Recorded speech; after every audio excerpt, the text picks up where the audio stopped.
A warm good a warm good morning and welcome back to Master StEP Summers 2022. So today we are back with our schedule for the rest of the day, and today we are covering most of the topics on how to register for your exams, what are the master programs, what other questions you have regarding your courses, different master programs and their rules and regulations. Everything would be covered in today's session. So we are here back again with the team, myself Kirtana, Ayush and Muneem. So let's get started with the topic for the day. Over to you, Muneem. Thank you, Ketana. So, good morning, everyone, and welcome. Today, we are gonna discuss about the master programs and their regulations. So, there are two types of regulations. One is examination regulation versus the study regulations. So, let's talk about the examination regulations. So, it's very common for all master programs to have like 120 CP overall credit points, and there are a progress control. Like after one semester you have to finish at least 9 credit points, after 2 semesters it's 30, after 4 it's 60, and after 6 it's 90 credit points. I mean, if you fail a progress control you will get a letter, and if you fail 2 times in a row you will lose your claim to finish the program. Beside that, if you have a disability, you might get a compensation for disadvantages, depends from case to case. Or if you already attended lectures covering topics of lectures in another master program or internships, it might get accepted here also. You can start your master thesis if you have gained at least 30 credit points. You don't have to wait till the end, so that's the good news. You have 6 months to finish your master thesis after you enroll for the master thesis, and you can do a half-time study if you need to work, and also you can switch between master programs. How you can switch between master programs, we'll talk about it a bit later. So for now, do you guys have any questions regarding that?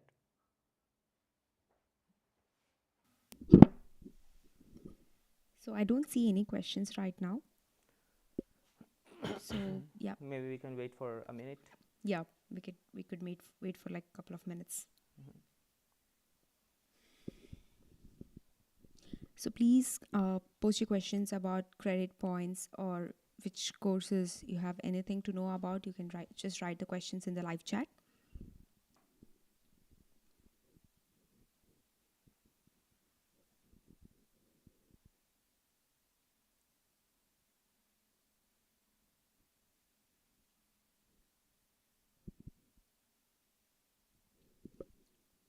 Okay. I don't see any questions. Maybe we can Okay. just continue, and then maybe when we get to questions, maybe we can Yep. take it up. Oh, okay, right. I have one question. uh, is it mandatory to enroll for 30 credit points in semester one? Not really. It's a it's suggested to do that, but you can take less than 30 credit points. It's up to you, but at least take one course so that you can finish at least 9 credit points in the first semester to avoid the progress control.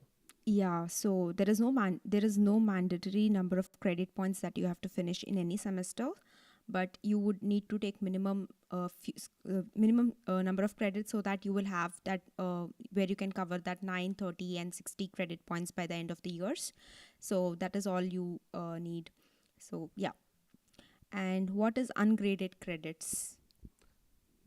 We'll talk about it in a moment. Okay. So just to give a brief, you have certain credits that will not be graded in your transcript. So yeah, Muni would cover that in the next session. Yeah, apology if my question is too naive. What does it mean by switching master programs? No, it's not naive, but yeah. It's not naive, it's a very good question, and you will get your answer at the end of this session. Okay. Next question. If we have more than 120 credit points at the end of study, what will happen? You have completed your master's program, I think. Not yet, but yeah, I mean, in master thesis, you need to finish at least 120 credit points. It's the bucket amount of credit points that you need to finish, but you can do more than that. Yeah. So it's up to you, and at the end of the day, you have the power Privilege. to put which course you want to be in your transcript. So you can do, I don't know, 150 credit points, 200 credit points, though I haven't seen anyone did 200 credit points, but yeah, it's just a number. So the minimum is 120 points, and then sky is the limit. Yeah. So that's actually we have really no limit. It's if to complete your master program, you need to have 120 credit points along with thesis. But other than that, if you're really interested to more courses, you can still take up any number of courses and any number of credits. So another question. So you said we can start master thesis after getting the 30 credit point. So it is possible to complete the master program in less than 2 years, like in 18 months. I mean, it depends. It extremely depends on you, how you finish it. But yes, you can do the master thesis, but still you need to finish 120 credit points. Yeah. So even if you are finished with the 30 credit points, the first 30 credit points, then you did the master thesis, so it's like 60 credit points, but you still need 60 more credit points to finish your masters, the entire masters. Yeah. I think your master thesis is 30 credit points. So if you have completed all your credits like in 1 year, in 12 months, and if you want, you can just start with your master thesis, which is 30 credit points, and then you can complete it in as short time as you want. It entirely depends on you. Yeah. But yeah, the courses would be a little intensive for you to complete in 1 year. So, and it would be nice if you take it as per the load. Yeah, so can you tell me more about graded and ungraded credit points? Yes. Yeah. So in just wait for a couple of minutes after the questions. We have another bit for talking about just the graded and ungraded credit points. So next question regarding bioinformatics MSc. After registration, if I have troubles obtaining my visa, can I take the semester online? And if I cover 9 credit points, can I take exams also online? Yes and no, both. Because again, it depends on which professor is taking the exam, because sometimes it's taken in online, and most of the time it takes in offline. So yeah. Yeah, so to add on to that, so one thing is you can talk to Welcome Center about your visa and ask them if you can defer your semester, or if not, if you would be receiving your visa shortly, and then if you're not able to come just the beginning of the semester, then you can come later and still take up the course online, because we are still having a hybrid format of lectures. And please check out your lecture if they are allowing you to take it online. And then if in case if you cannot still reach for the exam offline, then you can request your professor that if there is an option for an online examination. If not, you can also request that if you can give the examination in the next semester, or the next whenever the exam would be conducted. So yeah, it depends on your lecturer, and you can really talk to them about the different options you can opt for. Okay, so maybe we can move forward, and yeah, there's just one more question. You guys can still ask questions. Maybe we can move forward, and then you will eventually see that if you get your answers or not, and then ask again. Okay. Yep. So let's have an overview of which of the courses or programs that are in our informatics. So at first it's like computer science, bioinformatics, media informatics, cybersecurity, data science and artificial intelligence, embedded systems, entrepreneurial, cybersecurity, language science and technology, mathematics and computer science, visual computing, and business informatics. So let's start with computer science. So it starts in either winter or summer. It has a core lectures of 27 credit points that you need to finish. It has one seminar. Then we have a range from 27 to 31 credit points, which you can cover up with some core lectures or advanced lectures or at least one more seminar. Then we have the master thesis, which is 30 credit points, plus a master seminar, which is 12 credit points. So these two are together. So you have to do a master seminar first, and then you will proceed to the master thesis. And minimum 17 ungraded credits points. So some of you have already asked what is ungraded credit points. So you can earn it by doing some soft skills or some tutor jobs, or maybe you can do some extra core lectures or advanced lectures, and in those lectures, those are considered as ungraded credit points. So you only need to pass on those courses. So whatever grade you get does not matter. You just need to pass on those grades. So those are like minimum, those fall in these minimum 17 ungraded credit points. So the good thing about computer science, masters in computer science is pretty versatile, and this program allows you to mix and match courses of your choice and build unique specialization. Then we have bioinformatics, and from here you can see that they have a fixed amount of courses that you can take. Like for example, from the above, you can take 18 credit points from all of these courses. So as all of these courses contains only 9 credits, so yeah, you can take 2 courses from there. And then on the below, it contains, you can take at least 12 credit points from the courses. Then these are also some other courses which are most likely fixed, and you need to take them to complete. Then in bioinformatics, they have 14 ungraded credit points. However, you have the options to specialize in 2 master profiles, like you can be a biotechnology or a drug design. Now with cybersecurity. So in cybersecurity, they have 27 credit points from the main lectures. It's mandatory to pass the security, and it's mandatory to pass security, like it's a course, and also cryptography. So in cybersecurity, and also you need to do 1 cybersecurity seminar. Other than that, they have a range of 30 to 34 credit points between core, advanced lecture, or at least 1 more seminar. Then we have the 30 credit points of master thesis along with 12 credit points of master seminar. Then we have minimum 14 ungraded credit points for soft skills, tutor, and core lectures like the other ones. And you can check the link here to know more about these courses. And don't worry, all the links are given on the orientation document. You will find it from there. So in case of cybersecurity, if you have a bachelor's degree in computer science, there's a program, there's a study plan for you guys that you can follow. Like for example, you can take security in the first lectures, some core lectures, some advanced lectures from cybersecurity, and so on. And also they have a separate schedule for students with a bachelor's degree in cybersecurity, which you can follow and can help you further in your study.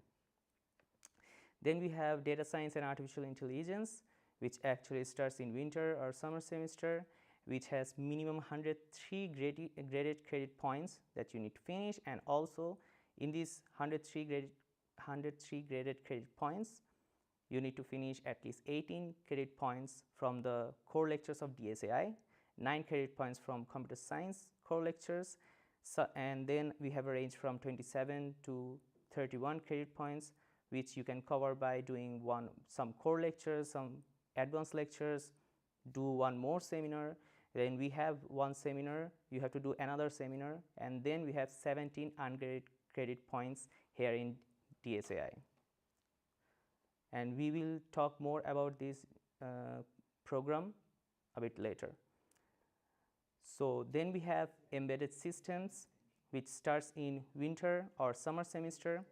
You need to finish at least 103 to 111 graded credit points, and then from those graded credit points, you need to finish actually 27 to 31 credit points core lectures embedded system. Then you need to finish from 27 to 31 credit points 1 advanced lectures and 1 seminar. And then you can also take 1 more seminar just like all the other programs, all the other master programs, and you have 17 ungraded credit points. These are some of the lectures that some of the courses that offered in embedded system program, but credit points may vary. Do check the document, the orientation document. The entrepreneurial cybersecurity, it actually starts only in winter semester, so not in this semester. However, it has 60 graded credit points with 15 credit points founding projects, which is mandatory and is ungraded, and you have to do 45 graded credit points out of cybersecurity and computer science, which is like minimum 30 credit points or 45 out of cybersecurity. And then you can do core or advanced lectures from cybersecurity or computer science, which is 27 credit points, and also you have 18 credit points core lectures from cybersecurity, which reminds of the security course and the cryptography. You also have 1 seminar of 7 credit points, and also Ring for Lesung cybersecurity, which is 5 credit points. Now, beside that, you also have 15 ungraded credit points. We also have mathematics and computer science. Here, just like the other ones, you need to finish 30 credit points in mathematics, you need to finish 30 credit points in computer science. However, you need to finish 1 seminar in 7 CP and 1 master seminar and master thesis, just like the other ones. However, here you have 11 ungraded credit points. Now comes media informatics. So it starts in winter or summer semester. They have 2 core lectures, and in together you need to earn 18 credit points from those 2 core lectures. They have 1 advanced lecture from that you need to finish to obtain 6 credit points. You need to finish 1 seminar with 7 credit points, and then comes 1 MAD project. MAD project means media, art and design. So you need to finish this project of 8 credit points. Also, you can do 2 HBK lectures or 1 MAD project, which also have 8 credit points. So beside that, you can also do internships with 20 credit points and seminar with 5 credit points. And in this program, they have 6 credit points ungraded. Follow on in media informatics internship, you need to work approximately 600 working hours, a minimum of 14 weeks. So the company related to media informatics are software engineering, UI or UX design, and so on. And about the MAD projects, you need to do it at HBK, not in Saarland University. The HBK is located at Ludwigskirche. All the MAD projects with students are from the HBK. So the lectures are not listed in the LSF. We are going to talk about LSF later, and check out the HBK website for these projects. Then comes the visual computing, where you need to do the classes from core areas of visual computing, which is 53 credit points, and you need to do at least 35 graded credit points.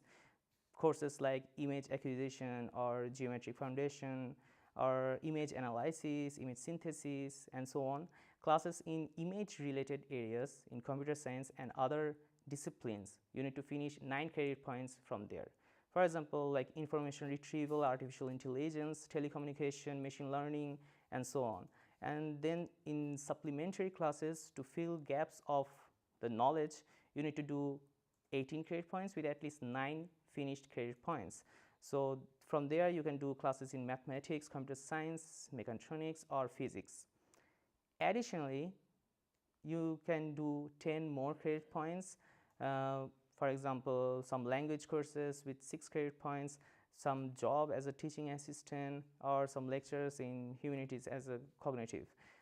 Then you have master thesis in visual computing, which requires the same as 30 credit points. You can find more info on the following link. So these are some of the way you can finish your study plan, there are 3 ways. You can choose whatever suits you most. And now about switching the subject that all have been waiting for. So we can switch you can switch your master program actually. For example, you are in computer science, you can change to another program similar to it. So what would happen if you change it? For example, in that case, all the lectures in both master programs, like they have common lectures in both of them, they would be transferred, including the failed attempts. Like all the times you have tried to attempt to do an exam, those will be transferred to with the following credits. Or you can choose to transfer no credit points, no lectures, no attempts. So it would be entirely from the scratch. So there's a good thing about this university, about our university, is that they gave you the chance to switch between programs, and also with the option to transfer the lectures or credit points that you did from the previous master's program here and to the new one, or you can just try to the new one from the scratch. And these are some of the important links. So for doing that, you can talk with, like, through switching the programs, you can talk with the examination office, and also you can see which of the programs that's more suitable than the previous one from these following links. Now maybe most of your questions are answered, but still I would like to welcome you guys to ask more questions. Yeah, we do have a lot of questions. It's nice. So, yeah, the first one that we have is, if we fail in a lecture, then can we get the same lecture in the coming semesters? Usually each course actually offer after a semester, like for example, some courses are offered in winter semester, they are not offered in summer. So you have to wait a year almost to get the winter semester again, to get the course again, and you would have 2 attempts, because after giving the main exam you would have the chance to give a re-exam. So yep, and if you fail both times, you can give another time, but you have to wait 1 more year to come to that semester to come. Like for example, you give the exam on winter semester, you have to wait another winter semester to give the 3rd time. Yeah, so your courses wouldn't be offered every consecutive semesters. It would be either consecutive winter semester or summer. So yeah, you would have to wait a couple of semesters to write the exam again. So we have another question. So maximum credit points we can enroll in one semester, as much as you want. Sky's the limit. Yeah, but it's just that you won't be able to cover all your credits if it's too overloaded. So don't burden yourself.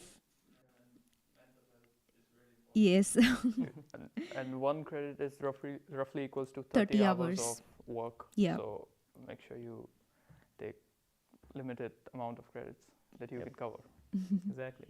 So next question is, what's a master seminar? Well, I can answer that. Yeah. Sure. Seminar, seminar is a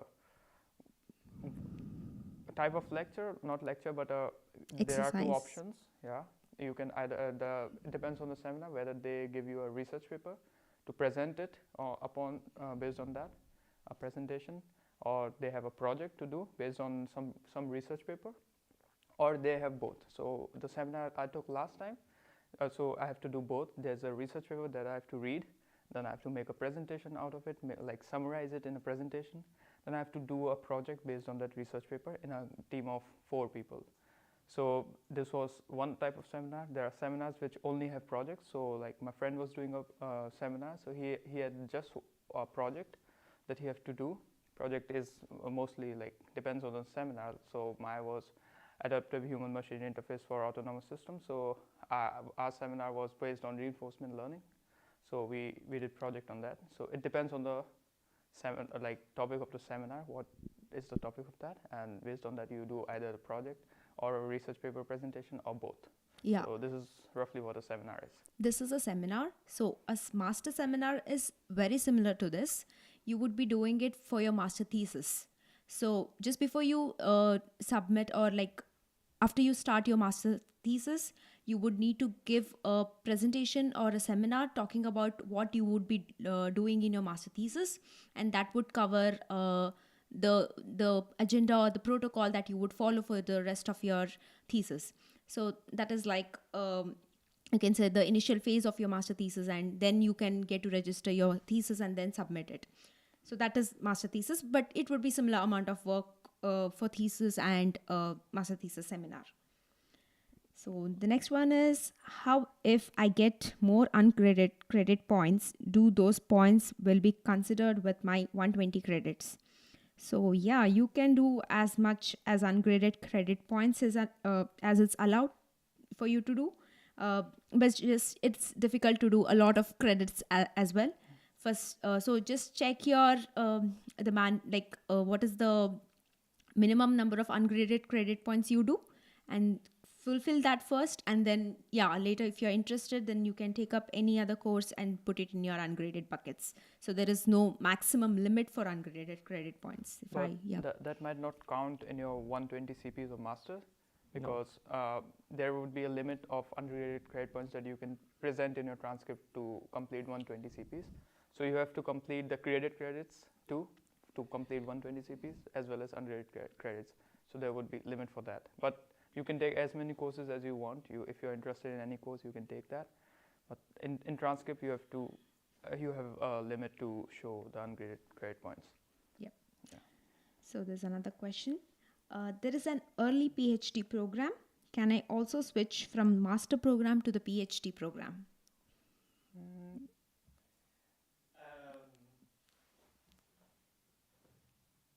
Yes, but you would have to be very good grades, and you get asked if you want to join it. Okay. Oh. So we have a response for this. So it is, yes, you can, but you would be asked to change to PhD. It wouldn't be like you can apply easily, and your grades need to be really good for you to get asked that if you would be able to continue with PhD instead of masters. Okay. So there's, can we pass language courses in media informatics to get credit points? Language courses as this? Like Spanish, French, or something like that? Maybe. Can you repeat the question? Yeah, it just says, can we pass language courses in media informatics to get the credit points? In media informatics, you can do ungraded 6 credit points, which you can do German language or any other 6 credit course, or 3 points actually. So yeah, language courses can be used to do that. Yeah. So usually in the first semester, you can take up German, and that would be really, really helpful for you. Yeah. And you would also get 6 ungraded credit points. Yeah. Okay. But for graded, I think the whole, what do we say that? Study plan is given on the website. So like which are the graded credit points, which are ungraded. So only 6 credit points are ungraded, and rest of all of them are graded. So yeah. Yep. After how much time can we request for switching? I think I recently got to know this, that you can switch after 2 semesters, after completing that is like the minimum credit points, that is 30. So, and you need to have a good CGPA, that is a good grade point. And I think for computer science, it is 2 grade points or something. But yeah, you could just write to the study coordinator requesting about your motivation for switching your branch or your course, and then you can just write to them that you are motivated to change, and you can just send them your transcripts, and they would let you know if you're allowed to change. Yep. Yeah. Okay, so there's another question. Can I deselect elective modules that I have already started and replace them with another elective module and maybe failed an exam? Yes, I think that you can drop a course at any time until you don't register for exam before the deadline of exam. So you can register for a course, you do it halfway, you can drop it, you can register for another course, but make sure to keep in mind the registration deadlines for another courses. Even if you fail the other exam, is this it? Yeah. That is they asking like that I've already started or failed the exam, and then can they still replace it with another course? So it's up to you which subjects or which courses you want to put in your transcript. Even if you fail the subject and you don't want to show it in the transcript, it's totally fine. You don't show it in the transcript. You can do one more course and then cover it. Cover the CPs for that. Yeah. Also, can we do some research project instead of seminar? According to your study regulation, you have to follow, like fulfill that. Then you can do anything else you want, but just complete the study regulation. So for example, in informatics, if there are 2 seminars required, then you have to complete those 2 seminars. And apart from those 2 seminars, you can do anything you want. Yeah. So we just showed the study regulations, and then for all the courses, and that study regulations needs to be fulfilled. So after that, you can still take up, and if you're but you can't replace any of that study regulation, and other than that, you can do any other project. So then where can we get information related to the limitation with ungraded and graded credit points?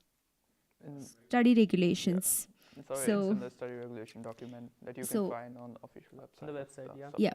On the examination office website, you can check for your course study regulations, and there you can find how much is your graded and your entire study plan.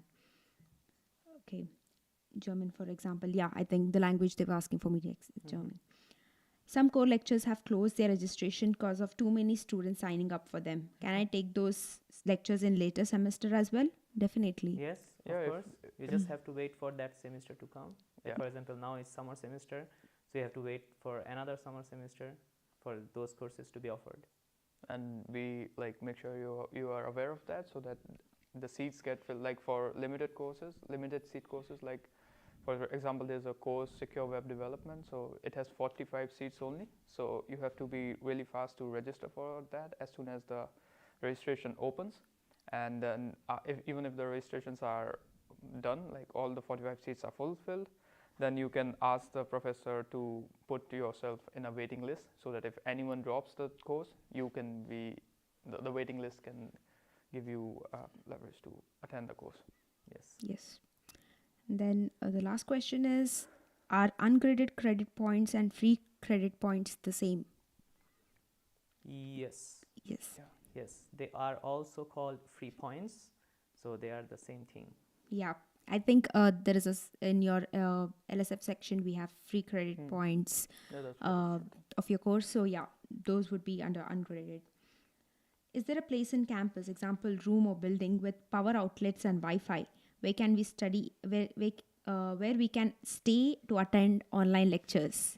Definitely. There's a lot of place in CS, like in SIC, like Saarland Informatic Campus. You can either sit in the building we are in, E13. There's a whole foyer or floor with table, power outlets, LAN cable outputs. So you can connect and just attend your lectures. Or you can go in any lecture hall which is open. And if there is no class in that, you can attend the lectures over there, online lectures. Or you can use the Saarland informatics library, or maybe the main library. So there are a lot of places you can sit in the university to. But you should wear headphones. Just make sure you are not disturbing anyone who is around you.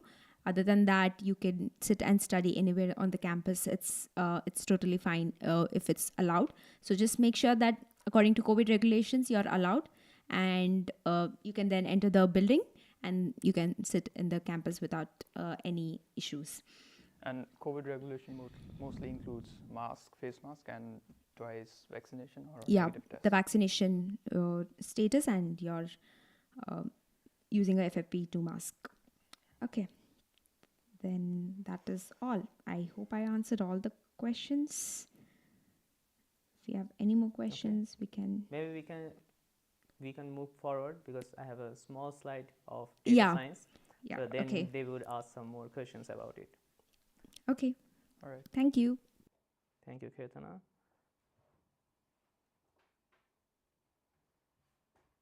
So, about data science and artificial intelligence. So here what we can see is that yes, so here we have already discussed about the credit points you need to obtain here. So we can move forward to the core lectures. So there are different ways you can specialize your core subjects and your specialization by data science and artificial intelligence. So for example, the machine learning core, we have these courses here. For example, machine learning, elements of machine learning, machine teaching, neural networks, statistics with R. And also we have seminars like reinforcement learning and machine learning and formal methods. There's another core called natural language processing. They offer the courses like statistical natural language processing, information extraction, information retrieval and data mining, and then question answering system. They also provide seminars like machine learning for natural language processing, data-driven approaches on understanding this information, and so on. There are some groups, research groups related to that, for example, MPI, LSV, DFKI.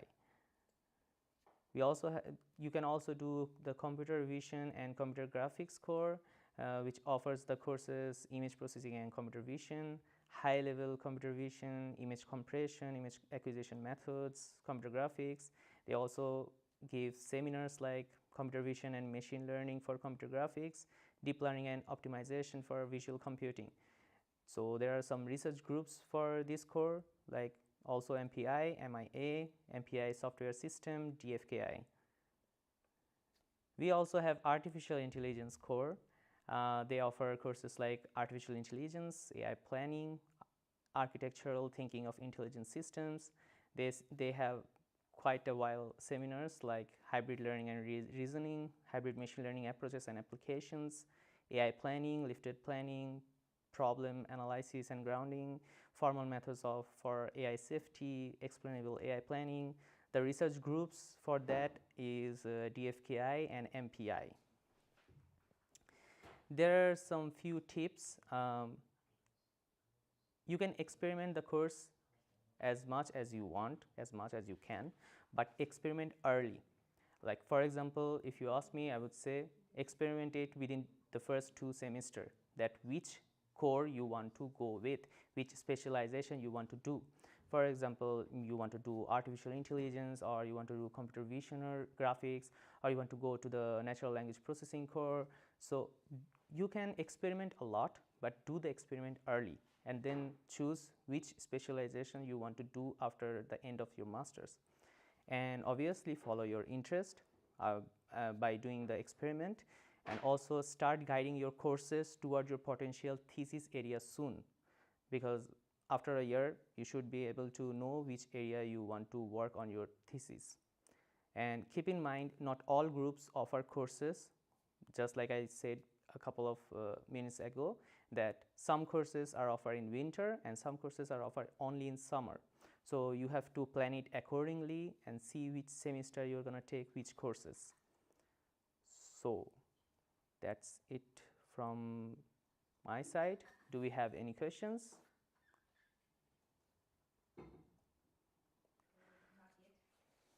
Okay, we can wait some more minutes. Yeah. So we don't have any questions, right, as of now.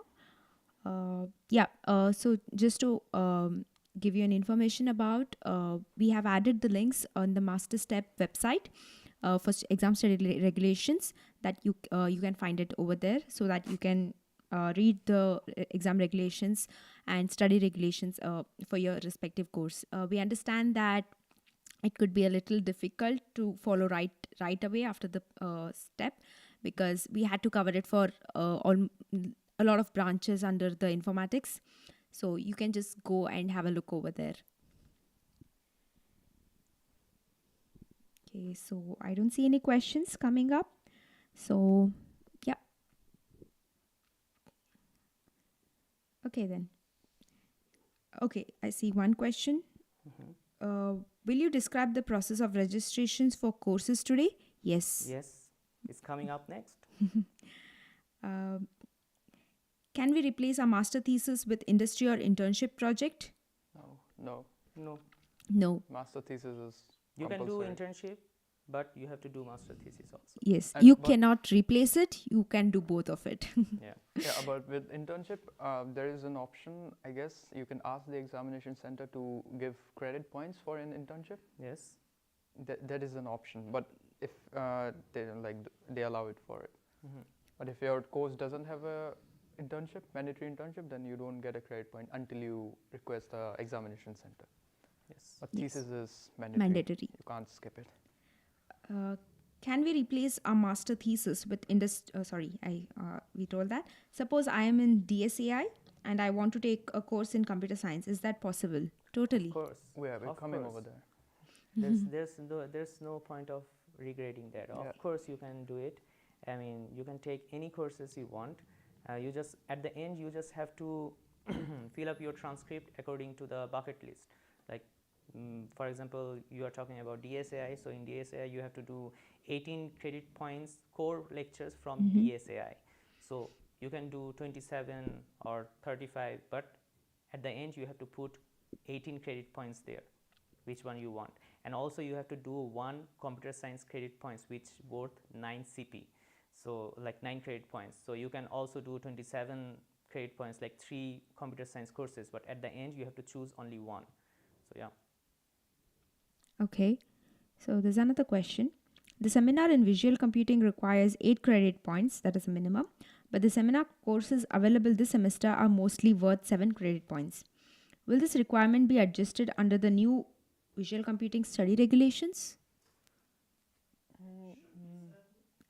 Usually the seminar are worth 7 credit 7 points yeah. across all the master programs, Mm-hmm. but this is new actually that there's 8. We can just look for it. Yeah, in we our- will check with the study regulations and let you know, but you can also meanwhile if you have a question about just this, It's 7 grade points. yeah, it is just 7, it is not 8. Yeah, okay, on the study regulation side it says it's 7, so please do check on that. I think it wouldn't be it is not 8. And to make it more simple, core lectures worth 9 credits mostly. Yes. Advanced lecture worth 6 credits. Seminars worth 7 credits. credit points. And language courses mostly worth 6 credits. And internships, no. Internship depends from 3 to 6 credit points. Yes. So it For depends. most of the programs, but for media informatics, it's 20 credit points. Yes. Yeah, Because they do a whole semester Yeah. of internship. their internship is a bit different. So yep. And master seminar is 12 credits and thesis is 30 credits. This is like the This is the simplest thing. This to is remember. mostly common across all the study programs. Mhm. Is there a website where students can rate lecturers so that we can use it to choose lectures? Okay. Grade lecturers? Like Yeah, they're asking is it ratings of lectures? ratings of lectures. I guess they put it somewhere. I saw it. Yes.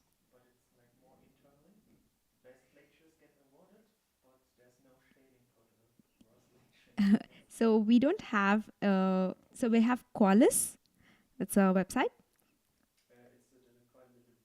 A form Yeah, a it's like survey a form. It's like a survey form that form. will be given to you After for you are the done with the- lecture and also for the tutors. So you you give have the to do this survey, and it's completely internal, and yeah.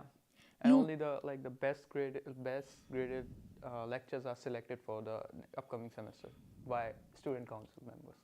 Yeah, that's the Busy Beaver Award. Busy Yeah. beaver. Yeah, Mhm. so you can we would just appreciate the best lectures that were offered in the semester, but we cannot point out and say this lecture was not good because it is totally dependent on a lot of circumstances, but based on few ratings we could say that this lecture was really good. And if you have more doubts about our career path and need career consulting, who can we talk to? We are listening to you. Yeah. You can either take help of student council, like we people. You can either talk to Welcome Center about it. Yes. They can arrange a counseling schedule with a counseling expert, or you Yes. can talk to the informatics department's dean, Frau Study Stanley, coordination. Frau Benning, yeah. So you can talk to her as well, or any other names that we can put in the list. Yeah, so this is most of all, I think. Most of all, yeah. Yeah. You can ask any student that is going around. They can also help No, you. We yeah. are so helpful there. So you can talk to anybody, but there's no issue with that. You can just write to Welcome Center, and they could really give you an expert, arrange a meeting with experts, and you could talk to them for the right counseling, career path. Are we assigned any supervisor for our thesis? Yeah, I guess. You're not assigned. I mean, not But assigned. you do Yeah. it under. Go and You talk need with to. them. Yeah.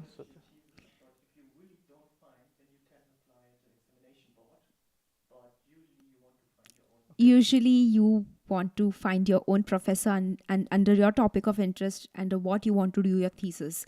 So it's mainly you are the one approaching if you find any interesting topic to the professor. But if you are unable to find any thesis, then you can approach examination office, and they could help you out with progressing with your thesis. Okay. Yeah. So, what are continuing or further lectures mentioned under in-depth lectures in the LSF? In-depth or advanced lectures. Yes. So, it just means that maybe you could have some prerequisites for the lecture, but it doesn't require you to have completed some lectures before and then only you can take up. There's no such rules. It's just to say that it is advanced lecture. So, yeah. Can a seminar be included in advanced? Also, can a core subject be selected? Usually you have to do one seminar for your master program, and additionally you can do one more seminar, just one more, not more than one. So at most you can do two seminars, like one is mandatory and the other one is compulsory. Mandatory and the other one is optional. Yeah. Okay. And this is also because of limited seats in seminar. Yes. Yeah. Plus, because seminars have very limited seats, like for example 12 or 20, it depends on the lecturer. And and to even like get into a seminar, you have to write a motivation that why you want to do the seminar. Then the team of seminar decides whether they want to take you in or not. Plus, there's a difference between core lecture and seminar. That's why they have different names and different grade points. Yes. This difference is based on the amount of work that you do. So that is the difference. So you can't replace a seminar with a core lecture or vice versa. Where can I get matriculation number required for registration for lectures? On your student ID card, on your enrollment letter? Yeah. So yeah, you can focus on the yesterday's yeah, step, I guess. it was talked about yesterday, so you can just go and watch yesterday's recording. It's already up on the StEP website where we have uploaded the recordings. So you can just see about the UTS card, to know about more about your matriculation number. Yes. And how magical your card is. Also, can a core lecture be included in advanced or vice versa? Again, no. So core lectures is worth 9 CP and advanced lectures is worth 6 CP. Like And 6 for credit core points. lectures, there are 2 classes in a week mostly. yes, And for advanced lecture, there's just one class in a week. yes. So that is also a difference. So you can't replace both of them. So it's like you can check your study regulations, and then if it says you have to complete so many in your core and so many advanced, and later you can take, after you complete those buckets, later you can take from any of the category, advanced, core or anything. So it wouldn't matter after that. Just make sure you concentrate on your mandatory credit points under each of your study regulation. Yeah.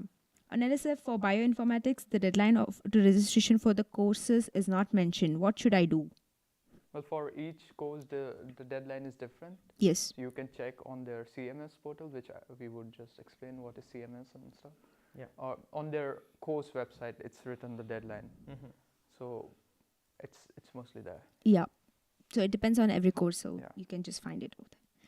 Okay, great. So that's it with the questions, and maybe we can continue with the LSF and more about the examination. So yeah. Okay, thank you.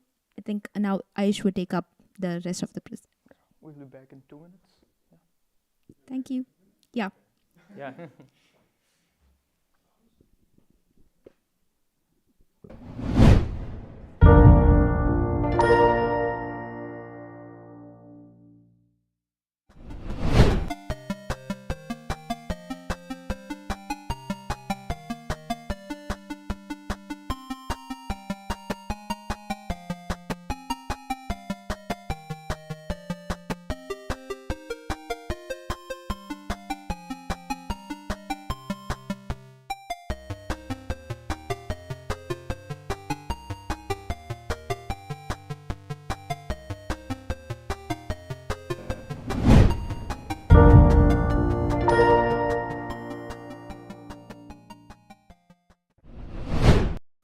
Yeah.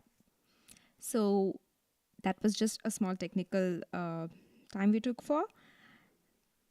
So now we have the session to talk about the LSF registration of your courses on LSF, registration for your exams on LSF, and what are the different menus that you see in LSF, what each of them would mean. So just we would get started with that in shortly. Until then, if you have any questions about anything, you can still keep writing in the live chat. We will try to answer them. Yep.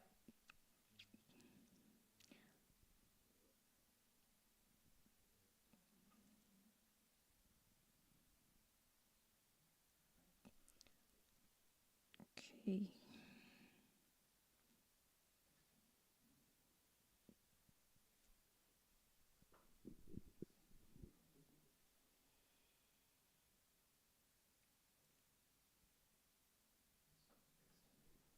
I think in the next session, like the examination and how students can take the lectures and enrollment for that, it would be much more good, because now they can have all the answers they want.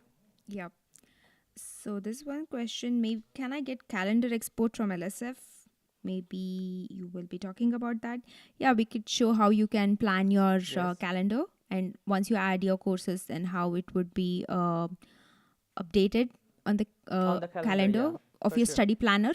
After you log into the LSF with your account, your UDS account, you will be access to your own calendar, where you can take up to the courses and see how those things are looking at in your calendar and plan accordingly.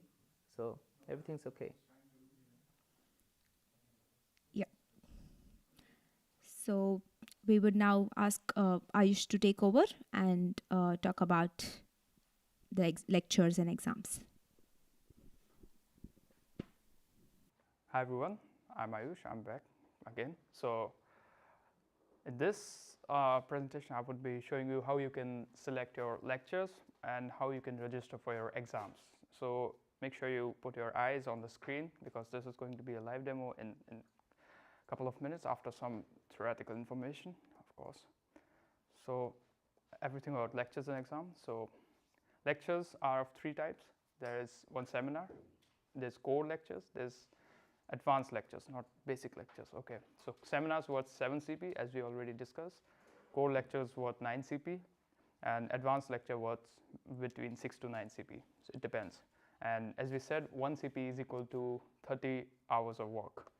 So that's not totally 30, but it's like required 30 hours of work, including the lecture time plus your assignments. Yeah. So seminars, let's go in detail. Seminars require mandatory attendance.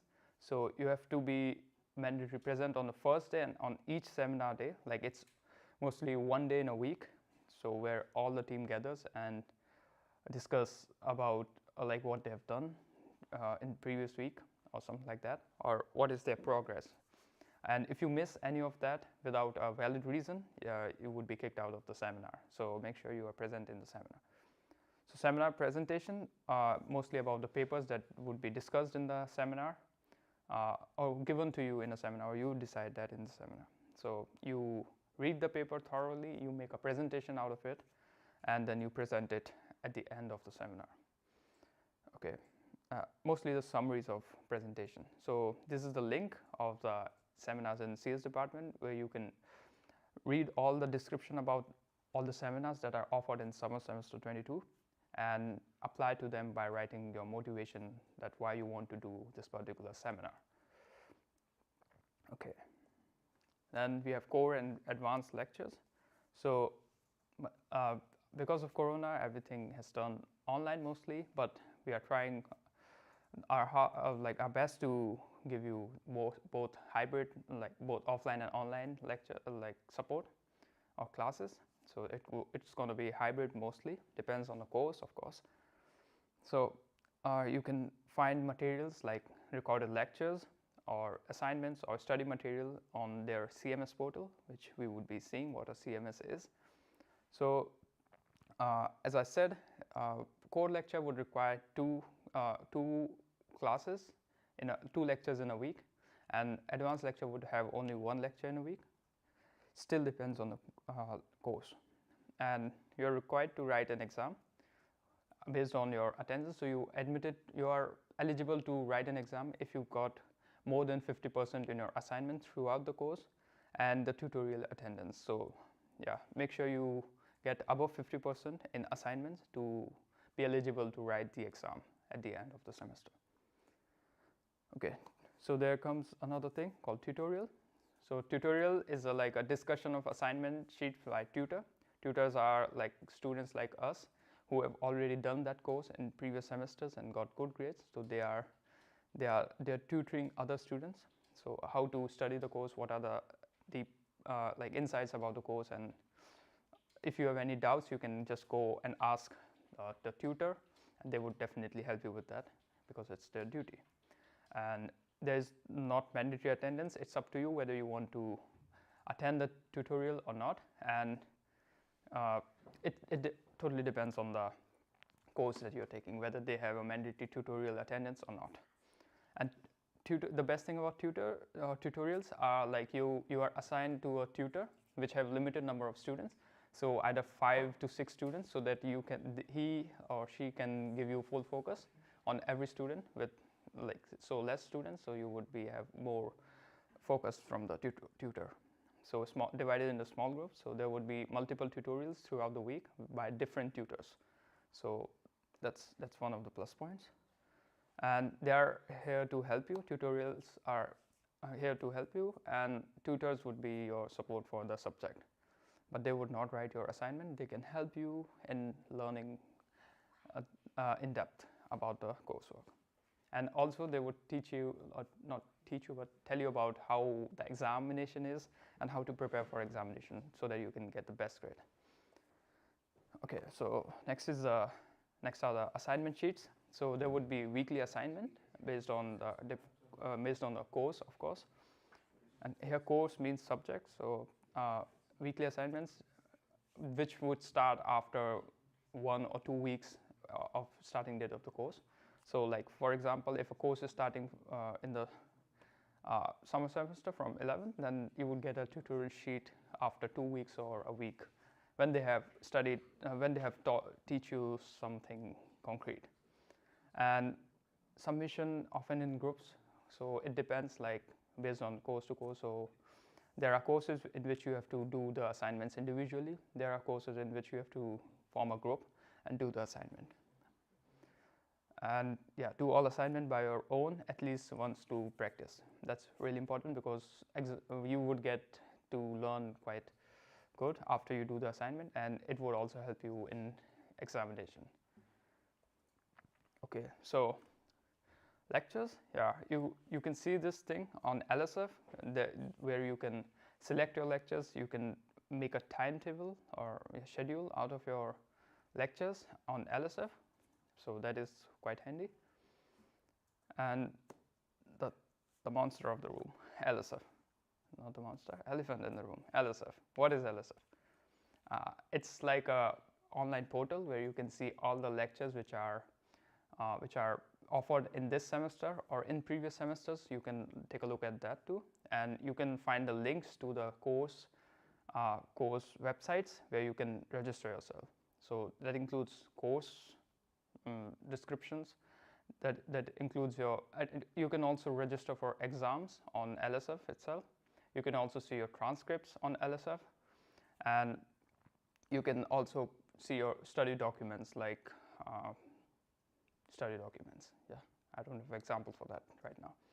So for exam registration, you would need few things. You would need to have few things handy and keep few things in your mind. So there would be something called ITAN. So there would be like a password for you to register in examination, and you would be getting that through LSF, or you can ask HIZ by mailing them for ITAN list. So there would be a 6-digit number which you would put as at the time of registering for the exam. So you would mostly require ITAN list at the end of the semester when you're registering for exam, not the end, but before the deadline of the exams. But for seminars, it says like you have to register within the starting of 3 weeks of the seminar, so you would require an ITAN list at that time too. So, and make sure you register within the deadlines, because after a deadline has passed, you cannot register to the exam if you have a valid reason that you skipped the deadline. You can mail the examination center that I skipped the deadline because of this, and they would consider your mail and not surely, but can allow you to write the exam if you have more than 50% in your assignments. You can also deregister for an exam until a week before. So let's say if exam date is 7th of April, then you can deregister for it before 1st of April. After that, if you try to deregister, you cannot do that. And if you don't give the exam after you register it, it would be a failed attempt or not attempted. It says failed or not attempted. Failed. Okay, so if you don't give an exam after you register it, you would be marked failed. Yeah, it's the same if you don't show up or not, except if doctor's note. Yeah, if you have a valid reason, like you were sick or something, then you would not marked as failed. But if you skip it for knowingly, then you would be failed. So let's go to the live demo of LSF. Yeah. Can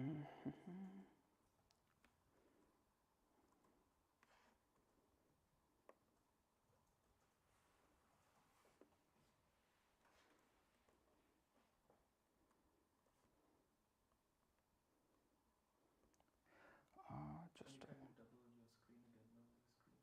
Yeah, that's what I'm trying to do. Where's the cursor?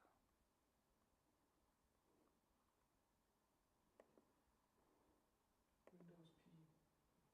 Hmm. Computer faster. Okay, so until he gets the site up, we have just a couple of questions, so we could answer those.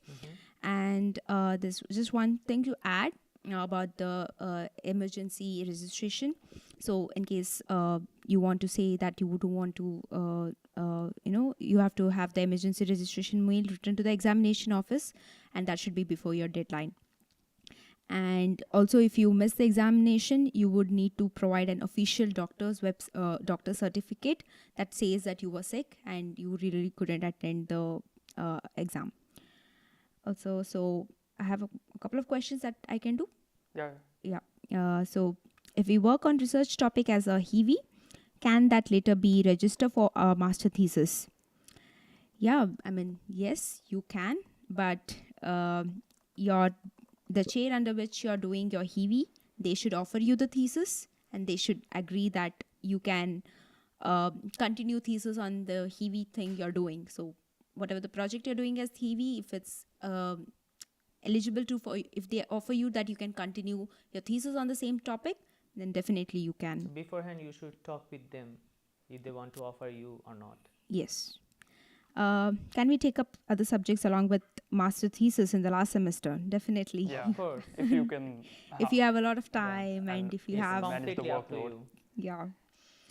Can I get a calendar export from LSF again? Yeah. Yes. So we are about to do that. Yeah. You can see that, and there is also a button at the top of your timetable, which you can. Yeah, I think that is all as of now. Maybe the rest of the questions we will continue, and Ayush can show you as well. Thank you. Okay. All right, so if you can see my screen, then this is what LSF portal looks like when you first go into that. So the link is lsf.uni.saarland.de. So this is the link to LSF portal. Okay, so after you land on the home page of LSF, you would see something like this. So you have to put your username over here. So that would look something like this. If you're a new student, you know what this is if you have already enrolled in the university. And the password to your SIM portal, like the main university password that you have created, a new one. So after that, you log into that, and I don't save it. So first thing you would see in German. If you don't know German, you can switch it to English. So this would be an English overview, English language page of LSF. And make sure you are selected the right semester over here. So summer 2022. You can click on that if you want to change it. So, and if you want to see the previous semester's lectures that were offered, so you can see a long way, like till 2012. So summer 2022, I've selected. And this is, after you log in, you would see my functions tab over here in English. But if you don't log in, you can't see that. And you would see a courses tab over here. So this would have, so after you click on courses tab, you click on course overview to look at the courses that are offered in your master's program. So we are talking about masters, so we would go in masters. And this thing you can also see without logging in. So yeah.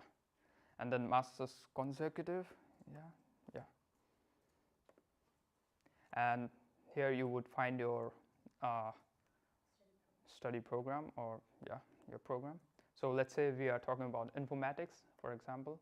So you would go in informatics, you would see your core lectures, your introductory lectures, your advanced courses, and seminars and elective courses. So core lectures, as I said already, it was 9 CP. So you would see what core lectures are being offered in this semester. So these are the core lectures that are offered in this semester. So let's say if I want to take data networks and I want to register for it, so I would click on it.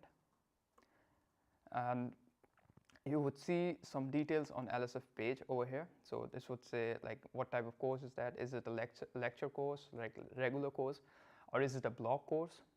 Block course, we will discuss it later.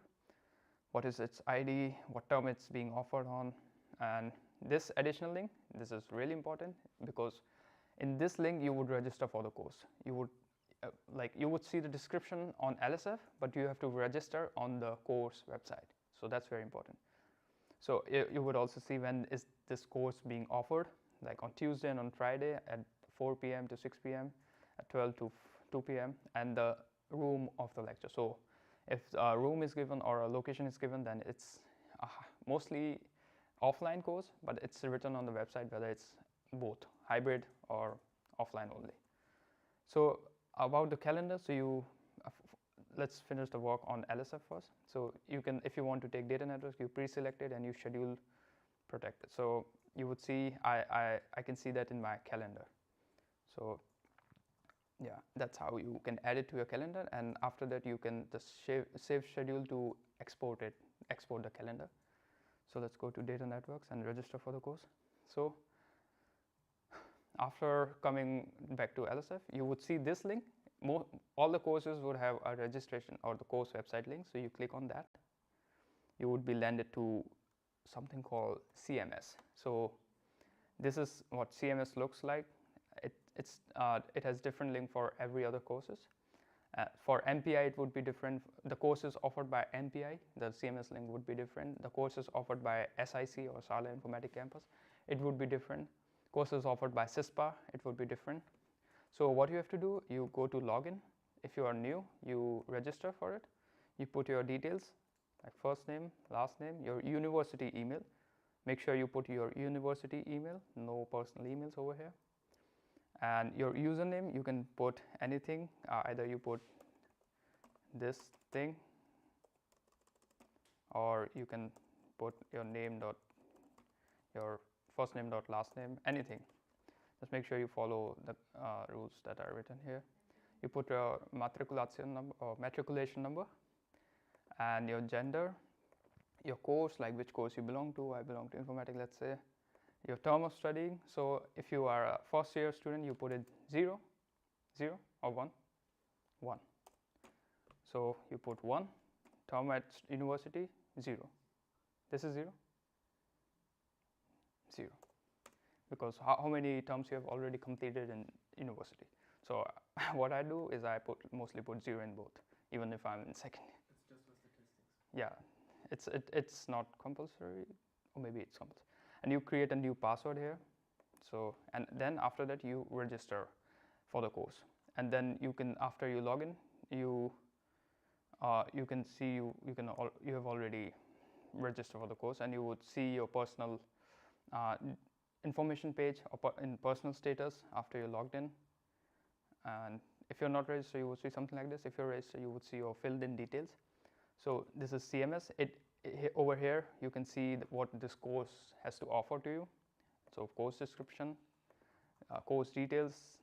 It's going to be hybrid lecture, so it's going to be online as well as an E13.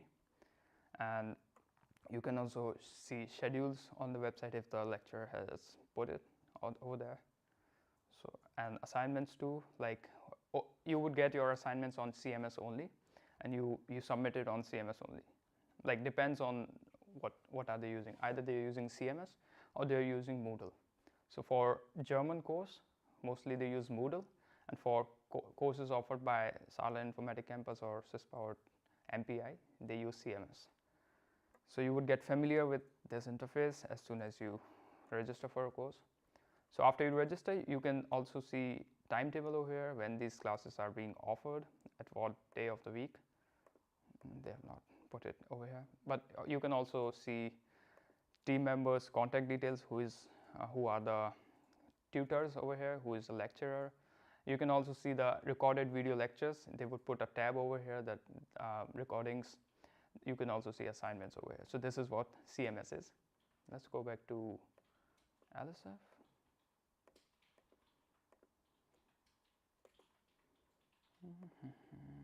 Yeah, we're back on LSF. So in long story short, you can see the course details, the timetables, everything on CMS.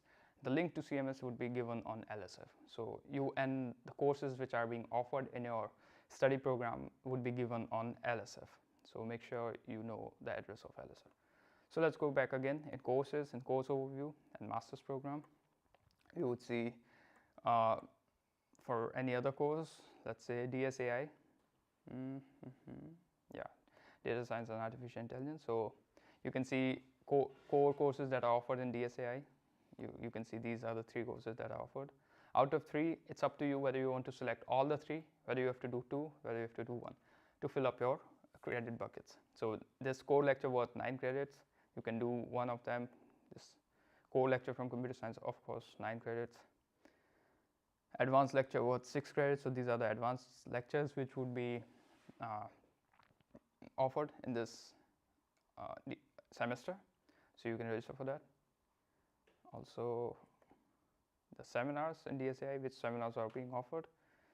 Let's say this.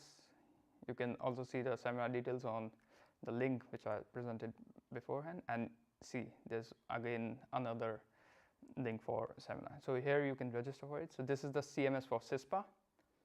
One good thing about it, like CMS, you can go to CMS, click here, and you can see all the courses offered by CISPA in this semester.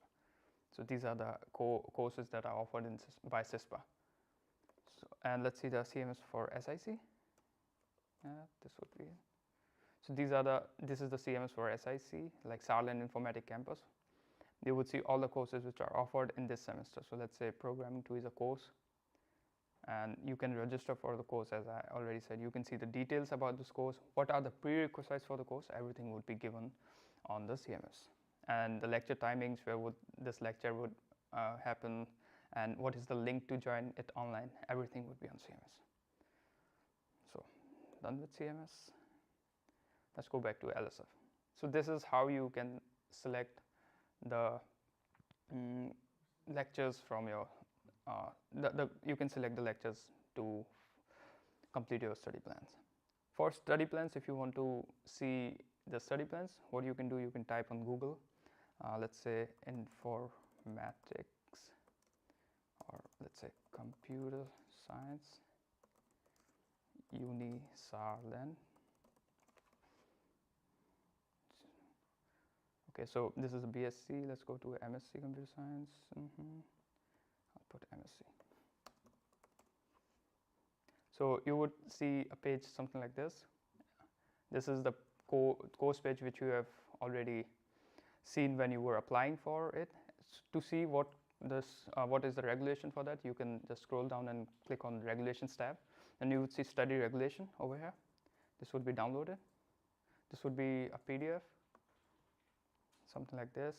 And at the end, you can see how many core advanced lecture you have to do in this particular program, which are mandatory. And this is like a recommended study plan that you can follow to complete your degree in 2 years. So if you take 2 core lectures, 1 seminar, and 1 tutoring in first semester, you would be able to complete 29 credit points in first semester.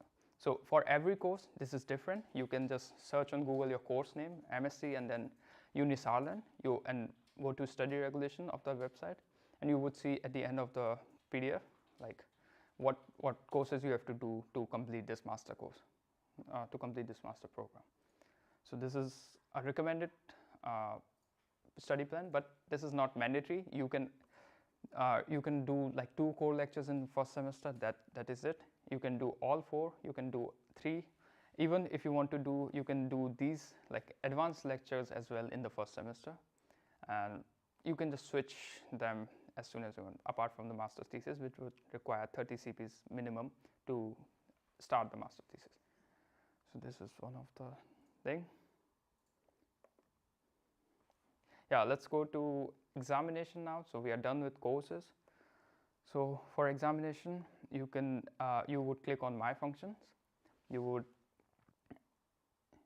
click on My Functions after you log in, and you would see Administration of Study. So here you would have to create a new I-10 list to register for exam.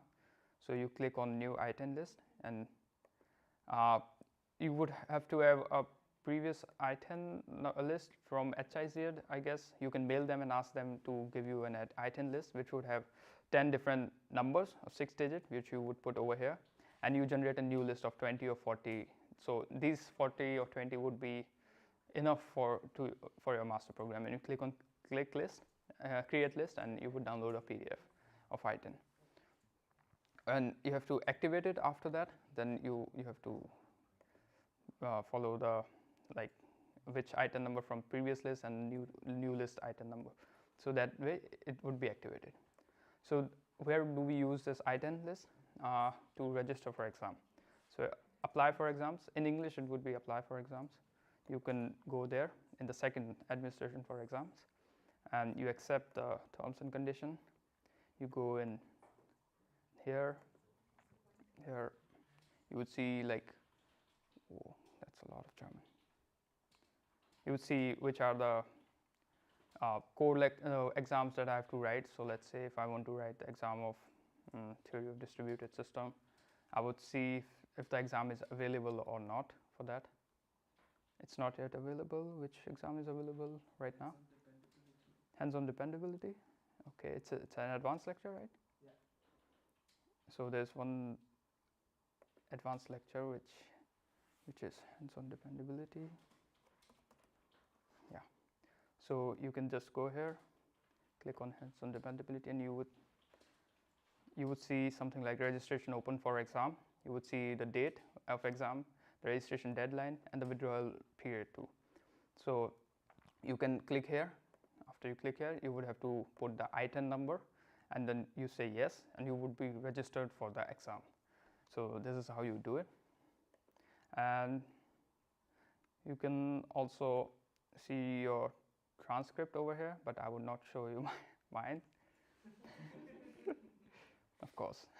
And by clicking on schedule, you can see schedules over here, like what courses you are planning to take in this semester. Either you put it here and export it to another calendar, let's say Google Calendar, or you just make directly in the Google Calendar. So I make it directly in the Google Calendar. Okay, and one more thing. Yeah, I guess we've covered it all, or something is left. Okay, let's go back to the presentation.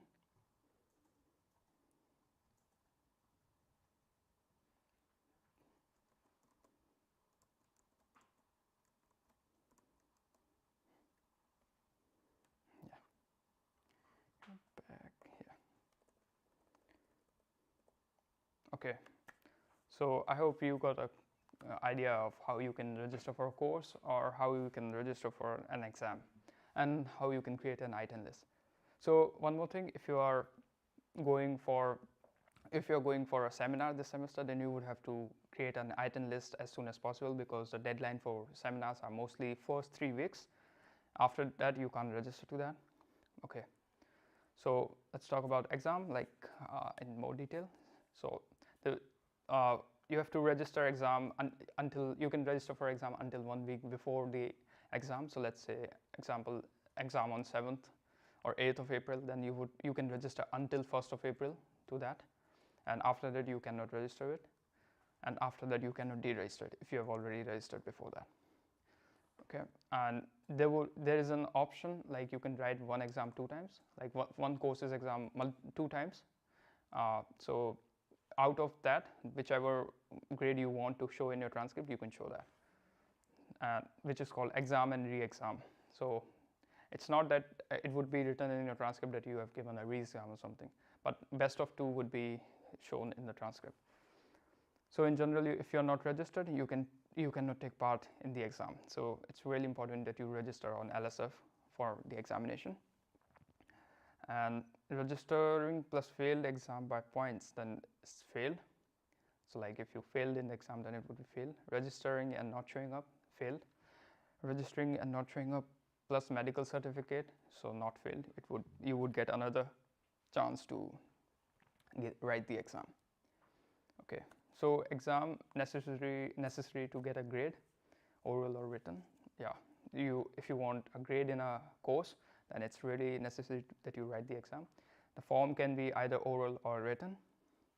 Admission via admission sheets, tutorial attendance or tests. So it depends on the course, of course. So if you have to get more than 50% in assignment sheets, you have to have a certain amount of attendance in a tutorial, and either the lecturer can take tests to admit you in the examination. So 3 attempts to write the exam, possible 4th one. Yeah, 3 attempts if you failed one of them. Yeah, and otherwise it's mostly 2 attempts. Okay, so you get 2 attempts to write the exam if you don't fail the first one. If you fail the first one, then you would have 3 attempts overall. And registration for each attempt is mandatory, so it's not like you are registered for the first exam, that means you are not registered for another exams. So you have to register each of them separately. And there can be midterm exams, end terms, and re-exam. Midterms also depend on the courses that you're taking. If you write both, the better grades would be counted. Yeah. So if you got 1.7 in one and 2.7 in other, so you would be shown 1.7 as your final grade. So the re-attempt, the 4th attempt would be marked as Corona attempt. So if you were unfortunately get Corona positive, then you can just ask them that I might not take this exam and because of Corona, and they would not mark you as fail. If you pass the exam, you can take the re-exam to improve the grade by only 1 more attempt, which can also be in the next year. Yeah, so it also be like that if you take subject, let's say there's a subject called HCI. So if I write the first exam in this semester, I did the course in this semester and write the first exam in this semester, then it's my choice that I write the second attempt in this semester only or in the next semester. So the second attempt can be up to you. Or even if you don't register for the first attempt, the re-exam would be considered your first attempt. Depends on the subject. So it's a little complicated. So when you go through more about it, then you would understand. So exam preparation, it's recommended that you build study groups, and it's really important that you complete your assignments because without assignments you can't admit in the examination, and mostly the examination paper are based on assignments. Not fully, but you would learn a lot from your assignments. And don't underestimate the time. If you by mistakenly skip one assignment, that would be really costly for you in the future in terms of time. So go through all the materials available, do the lectures, and read the ungraded sheets or every material that is provided. Then do the assignment, and script summary. So make notes out of it. That's what it says. And don't hesitate to ask the tutor. So you can ask the tutor via their like the channel that is being provided either in the tutorial class or online as you like, but don't text them in the midnight. That might annoy them. Okay, so exam day, yeah, come early, like 30 minutes before to the exam, so that you don't rush like 5 minutes ago and go find your seat or something, find your room or something, and read the front cover carefully. You don't turn the examination paper until you were told so. So don't try to do that. And read the instructions carefully, and listen to the exam instructor and tutor. And you are allowed to go to bathroom or to eat. Yeah, if you have time, you can eat a Mac puff or something in exam. And any attempt to cheat can result in exmatriculation. So you would not require to cheat, you would study. Don't cheat in the exam. So in exams, you can only write using a pen, regardless of the color. Don't use the red pen, I guess. But you can write with only pens, no pencils are allowed. Calculator, etc., if explicitly legal. So if they allow the calculator, you can use the calculator. If you don't, then you don't have to. You can handwritten sheets of paper. Okay, then if there's an open book examination or laptop examination, then you can use the sheets, handwritten sheets. Bag and other personal stuff, side of the hall, you put it on the corner of the hall and don't take it with you. Mobile, smartphone, smartwatches are not allowed, should be in the bag and in silent or switched off. Prepare a cheat sheet if allowed by the course coordinator. Well, that totally depends on the course, not mandatory at all, but you can do that. And eating and drinking is generally okay. You can take that, but don't drink alcohol in the exam. You can drink juice or cola or eat hamburger if you want, if you have time. And read the first exam page, instructions, really important. So exam day, read through the exam one time before you start. Yeah, look at the questions. Skip questions you can't answer until the end. Do the questions which you are very sure that you can answer. Right answer to every question, you might get half point. Yeah, don't leave any answers blank. It would be beneficial for you. And if you achieve 50%, you pass the exam. More than 50% is pass the exam. And passing grade limit might reduce to examples 40%, depends on the course. So overview, there's LSF, you plan your lectures, then you go to CMS, you just register for it, you choose group exercise like assignments, you do exercise sheets, you register for exam, either via LSF or via CMS, and you do the exam and get the final grade on both, on CMS as well as on LSF. So we are done. Let's summarize it. Let's see what are the takeaways. So lectures, explain like assignment sheets, mandatory to write exam, and go to the tutorials. And exams, you have 3 attempts if you failed one. Requirements, more than 50% of assignments. And mandatory registration, take your time to learn. 50%, 4.0 is the passing grade. So this is all about the exams and the lectures. So if you have any questions, you can ask us now.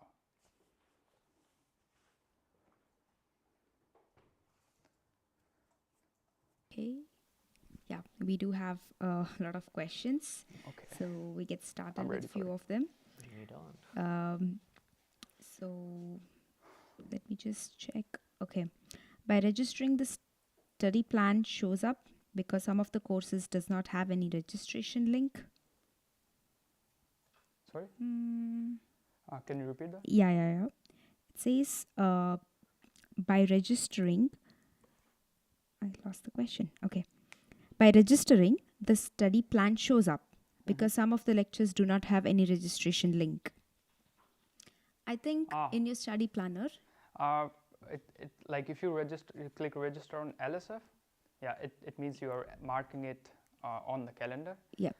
If they don't have a link, they would put the link as soon as it's ready. But for each and every course, there would be a external registration link mostly. And there might be some open courses which does not require registration or which has the registration on their first day.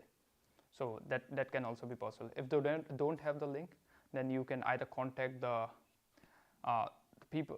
email address that is given on the page and ask them how can I register for the exam.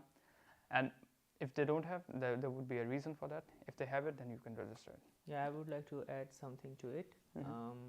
In some courses, they actually do not provide registration links in the LSF. However, in the kickoff meeting of the first day of masters, all the professors actually tell you which lectures they are going to take and how the lectures are going to be conducted, and there they tell you what you need to do if they don't provide the links.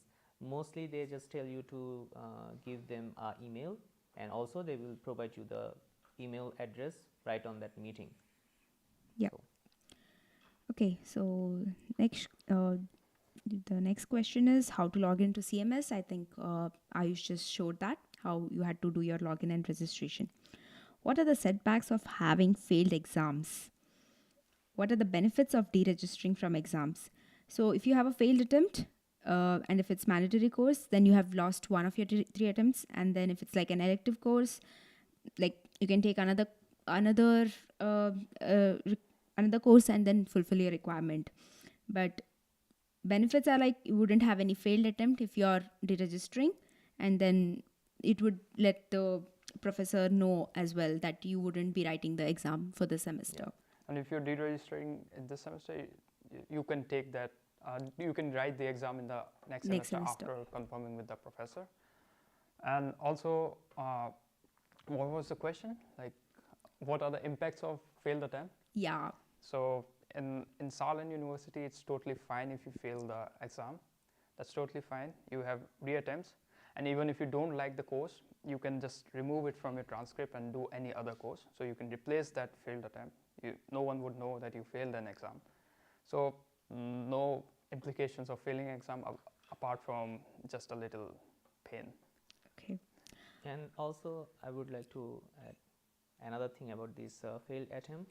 So you have 3 attempts if you fail. Like for example, this is summer semester. You took a course, you did the main exam, you failed, no problem. Then you did the re-exam, you fail again, also no problem. So you can do the same course in the next summer semester on your 3rd attempt. So this counts as 3 failed attempts. However, if you pass in one of the courses, like for example, you took a course and you pass on the main exam, then you have the re-exam to improve your grades. You can't do the exam after passing the course and do it on the next summer semester. If you pass, you have to improve the grade on the same semester period. Yes. Yeah. So you have to wait like for 1 more year to improve your grade. You can write the exam in about a month of writing the first exam. Exactly. And some of you can think that, okay, I don't want to give the main exam. I will only give the re-exam. Totally yes, fine. you can do it.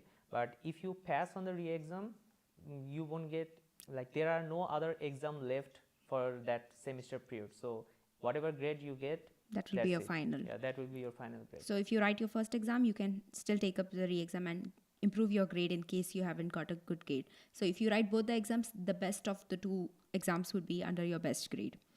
Okay. So the recommendation would be to write both the exams.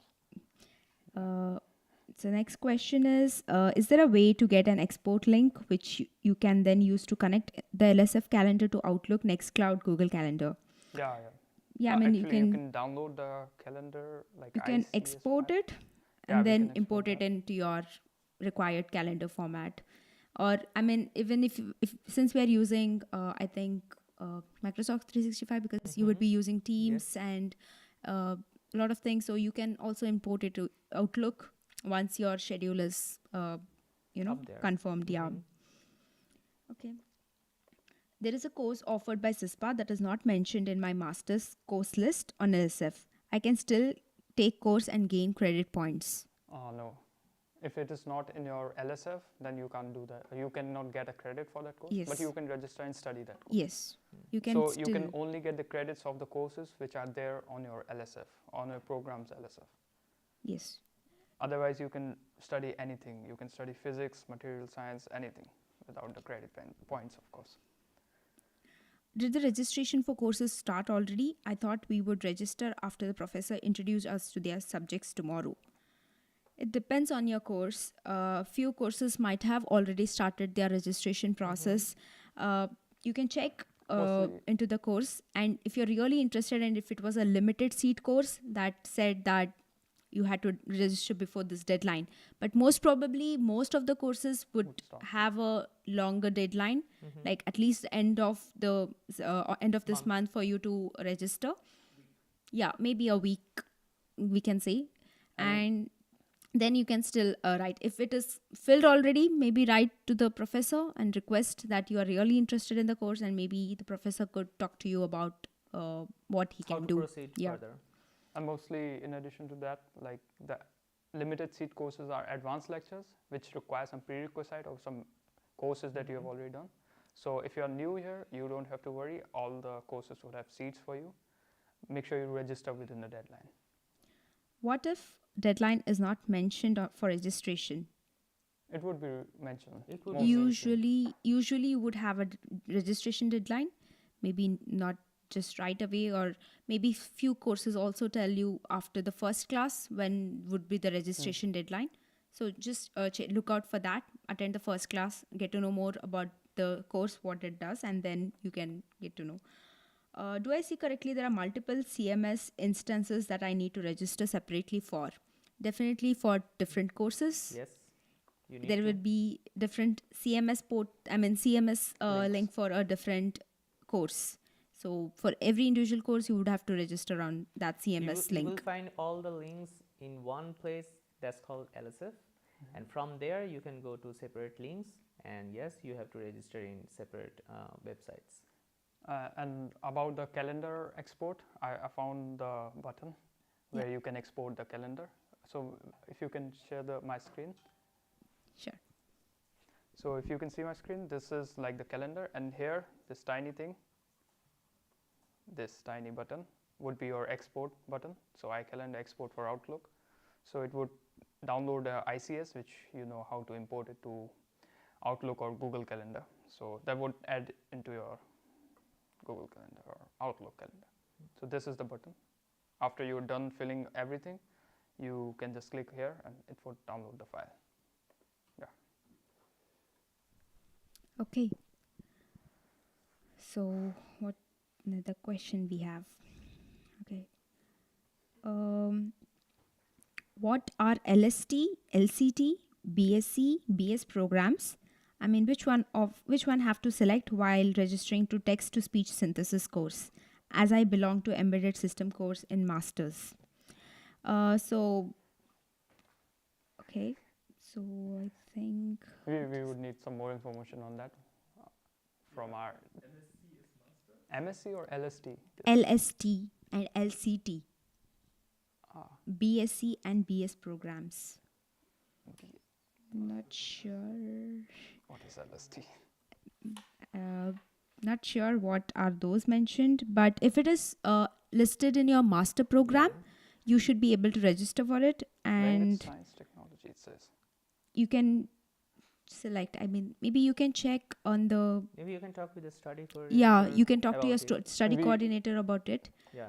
We can also get back on Discord with that if you can post it on Discord. We would just post it on Discord because this is if it's a BSc program, I mean, for a master student, I don't know if it'll be listed. Exactly. But yeah, sure, we will get back to you on that question. What is the tutoring that was in the matrix?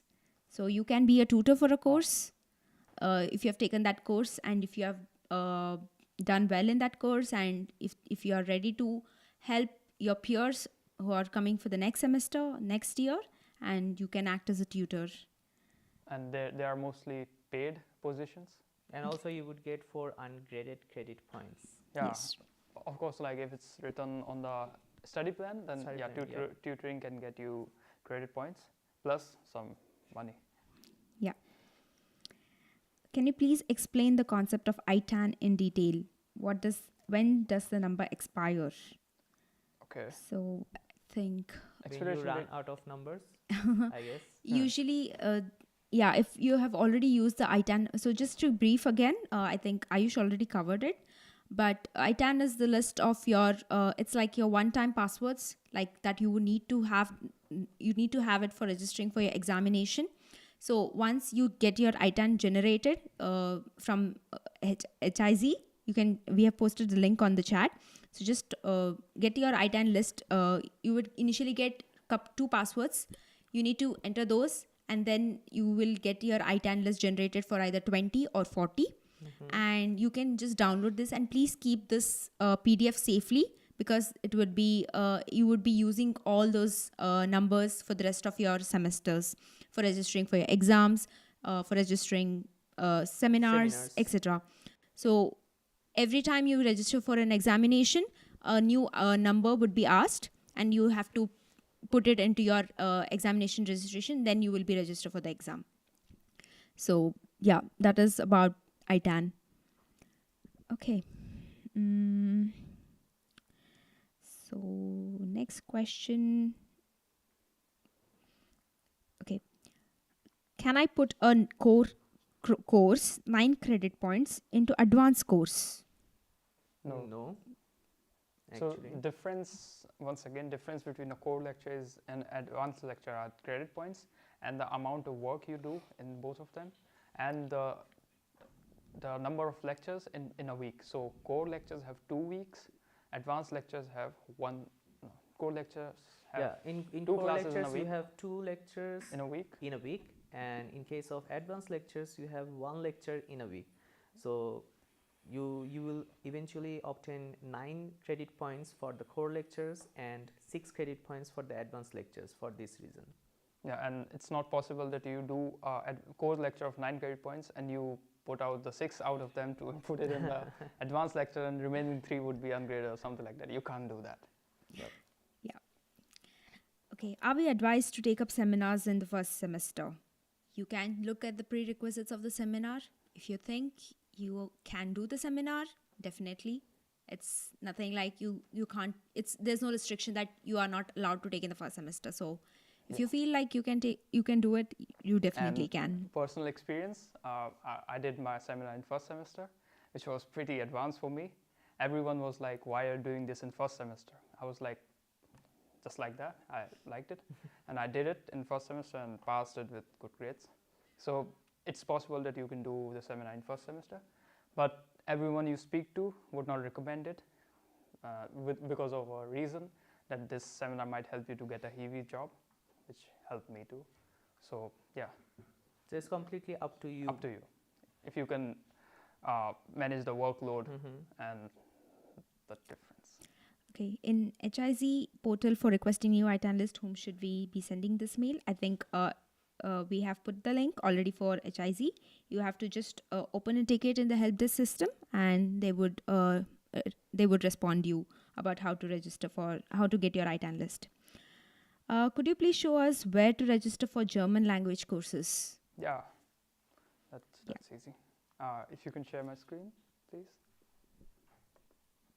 You go on Google, you type Moodle and Saarland.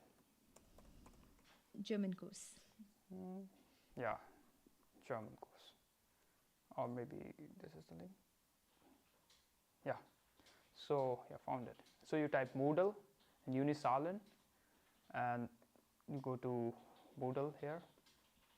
For German course, I guess you can just type ISZ. DUTSCH course. Yeah, here you would see all the German course provided by IEZ. IEZ is like department which offers German language courses. So you go to this website, you write IEZ Saarland or IEZ Unisar on Google, or you would come over here, you would see what are the courses, like preparatory courses. So that is different for bachelor's. That in-sessional courses, that would be your German courses for entire semester or for intensive courses. So you would go in semester courses or beginner courses, like depends on your level of German. Or you can see all the dates, and yeah. And after here, you come here. let's go to beginner's course. You would see the dates over here. You go to beginner course, like what is the registration deadline for that, and how much German you should know. Everything would be here. So beginner's course, no knowledge of German. Then you click here, you would come here. This would give more details about the course, like how the course would be structured and how you can register for it. Every detail would be here. So I guess Yeah, I think there is really absolute beginner. There is also a German course if you want to register, which will be provided by MPI. So you can also check for MPI German course.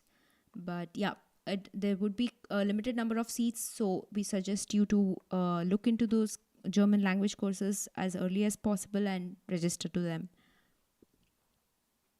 Yeah, and if you want to see, and this Moodle is a later thing. Yeah, sorry about that. But you can find all the German courses on ISZ website, ISZ. So ISZ Saarland. With a wrong spelling of Saarland. Okay. Unisaar.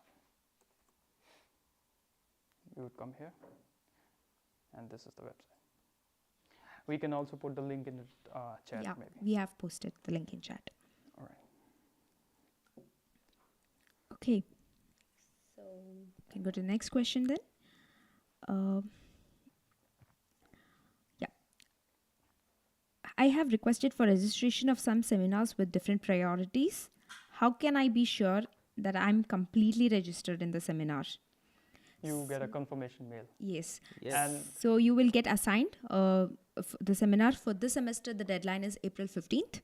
So it will be written on your seminar site and you would receive an email that you are registered for the seminar.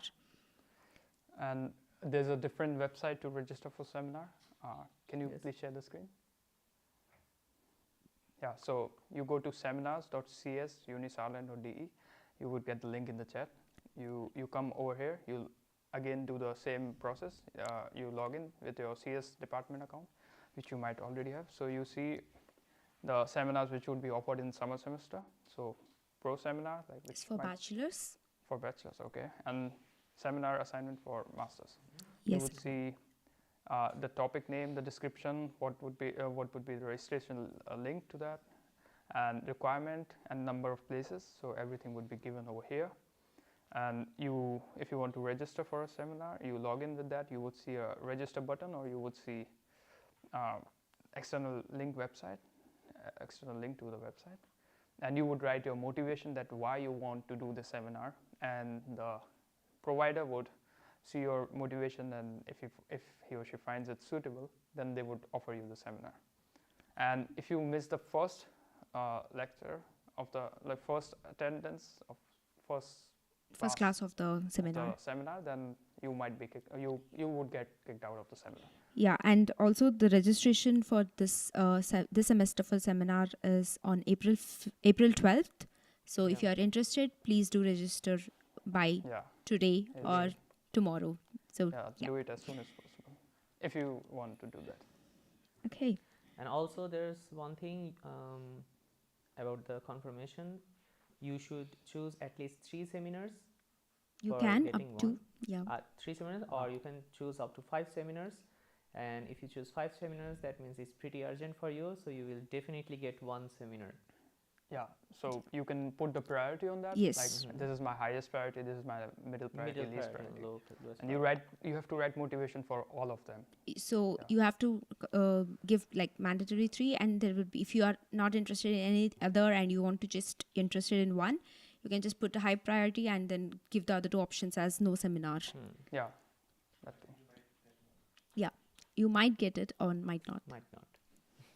Okay, so the next question. So we can take 1 re-exam every course if we want. Yes, if you have written the first exam and if you want to do re-exam for every course, you are totally allowed. But you have to register for both the exams separately. Yeah, that's really important. The deadline for exams, for exam registration is usually in computer science department, it is 1 week before the exam. So 1 week before the exam, you can register, unregister yourself, you can do that. But after 1 week, like when the deadline is done, you can't deregister from the exam. Yep. And if you don't show up, then you would be given as Considered failed. as failed. I have a course that is listed under elective courses within the LSF, but says on its website that it can be used as a free ECTS course. Can I use it as an elective course or not? Free ECTS means like you cannot. So it actually depends, because in like one course can be elective course for one program, Yes. and also can be a free course for another program.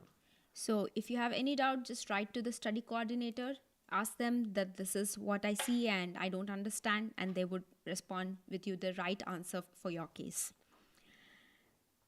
Okay, when do first and re-exams usually take place for the summer semester? For example, if first exam is end of July, will the re-exam be in August or September, or can it even be October? Totally depends on your course. Yeah. Usually August and usually it's like July and August, but also depends on the course. So mostly the gap between the first exam and second exam is at least 3 weeks. Yeah, 3 to 4 weeks. 3 to 4 weeks. Yeah. Yeah, but it can go up to 1 month or more.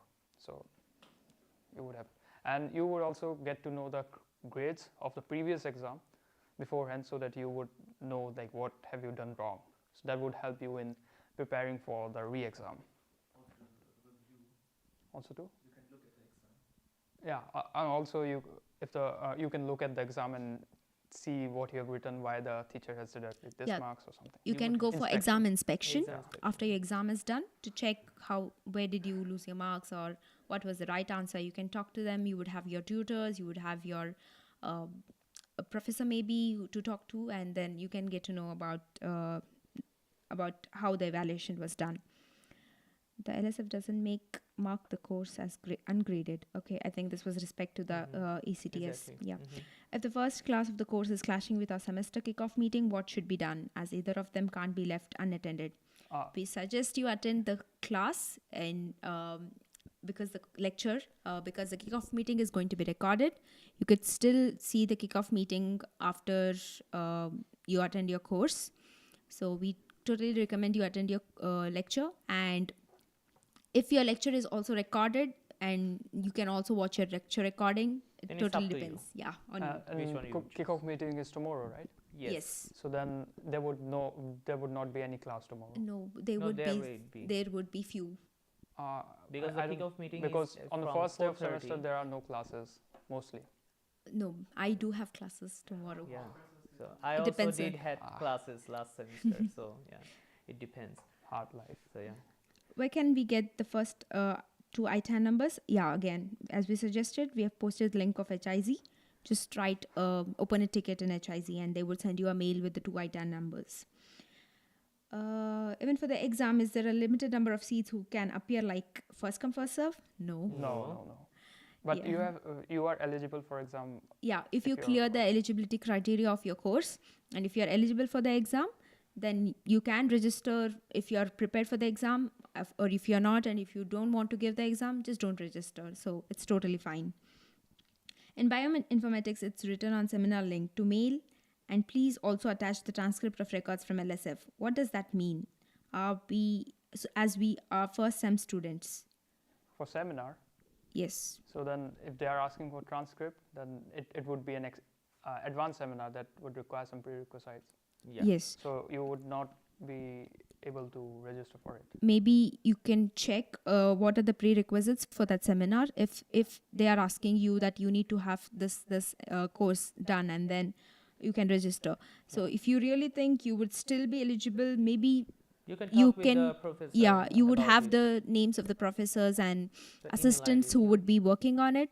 Maybe write them a mail, ask them that you're seriously interested in it and you haven't done any courses yet. That's why you don't have any transcript records. Yeah. So, yeah. So after coming here, you have to write a lot of mails. The life would be on emails. Yeah, and please use your student emails for most of the communication, because it would be really difficult if you write it using your personal emails. The mails could be ignored because it Very wouldn't. high chance. Yeah, once you have received your student email, use it mostly. Okay, then. And also the people on the other side of the email, they are really helpful. They are there for you only. So you don't hesitate to write them with full respect, of course. Don't write like you write to a friend. But they would definitely help you. They would have the solution to your problem. Okay. So there was one question. This looks fascinating. Even I want to join Student Council. Is it possible to join? You're always welcome. Yeah. Yes. We are looking for members. As we spoke yesterday, you are allowed. You are open to join us. We also post our meetings schedule on the website of Student Council. Please do check that, and you can still join us on our meetings or on any of the information you would like to know. That's why we had this animation. We want you. Okay. So the LSF doesn't mark the courses ungraded. So most of the courses are graded. If you put them in the free points, and then they will be given as ungraded. So it's up to you. Yeah. The first class of machine learning as well as the German language course by MPI is clashing with the kickoff meeting tomorrow. Yeah, as we told. Maybe attend the courses first, because the kickoff meeting is for sure gonna be recorded, so you can watch it later. And also, like, if two courses are clashing, then it's your decision which course you have to take. If one of them is recorded, then it's a really good thing. So you don't have to attend the live lectures, but see the recordings. And yeah, you do the assignments by watching the recording, and you are eligible for exams both. Yes. So please check on your website when is the first lecture. They would have the days mentioned as Monday, Wednesday, but usually the first class wouldn't be on the day one, because it is, as I said, it is the first day. So for your information, machine learning class starts on Wednesday. So you don't have machine learning class tomorrow. So please check the date for the first lecture. And for most of the students, like the first year students, their lecture would not be on the first day. But for us, it can be on the first day. We are not new yet. Depends. Yeah. Like the courses that they would be taking, they might not have like lecture on first day. Okay. Maybe. There are good chances of that. Yeah. And but if your German class is really clashing with any of the, and if you're taking a beginner's German class, and if it's clashing with any of the core courses or lectures that you're really interested, you can write a mail to your German class as well, asking them that you have a really important class on that day, and they could offer you with the same level in another group. Yeah. So that is also possible. They might have different two groups. Yeah. Okay. Can you guys please show a demo of how to send the request to HIZ for the ITAN list? I opened the link, not sure what to do exactly. Okay, we suggest you first to wait for a couple of weeks after you're completed with the enrollment. Usually, even without you asking to HIZ, they automatically send you the ITAN list mail. That's how I received. I never wrote a mail to HIZ. So keep checking your spam folder, or keep checking your inbox, that is student inbox, and they would definitely send you a HIZ link, or else we would just post you the link where to exactly find the ticket where you can open. Okay. Ticket, you can mail them and that would be called as a ticket. Yeah, you can just mail them, which is on the website of HIZ. Write a mail saying that this is your student ID and matriculation number, and I haven't received my ITAN yet. But please do wait after 2 weeks of enrollment. You wouldn't get it immediately. Okay. Maybe you can share the screen, then I can show where you can find the email or something. Yeah. So this is the website, hiz-saarland.de. There's no uni. So this is for both STW Saar and Uni Saarland and other two. So you come here, you go to Studiengde, then you go to service contact, and you will find email and phone number over here. You write the email with your, as she said, with your student email, and you add your matriculation number,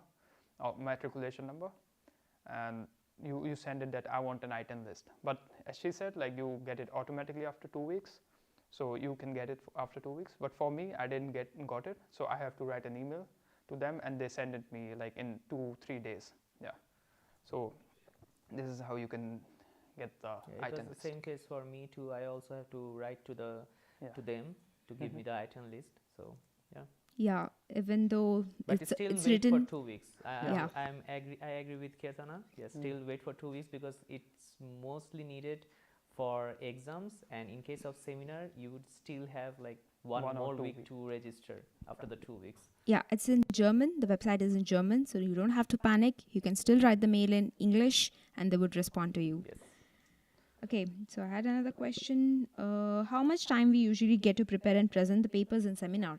Whole semester. Yeah. Yeah, you can. More likely, yeah. Mostly, like if there is only the presentation, then you would have a whole semester.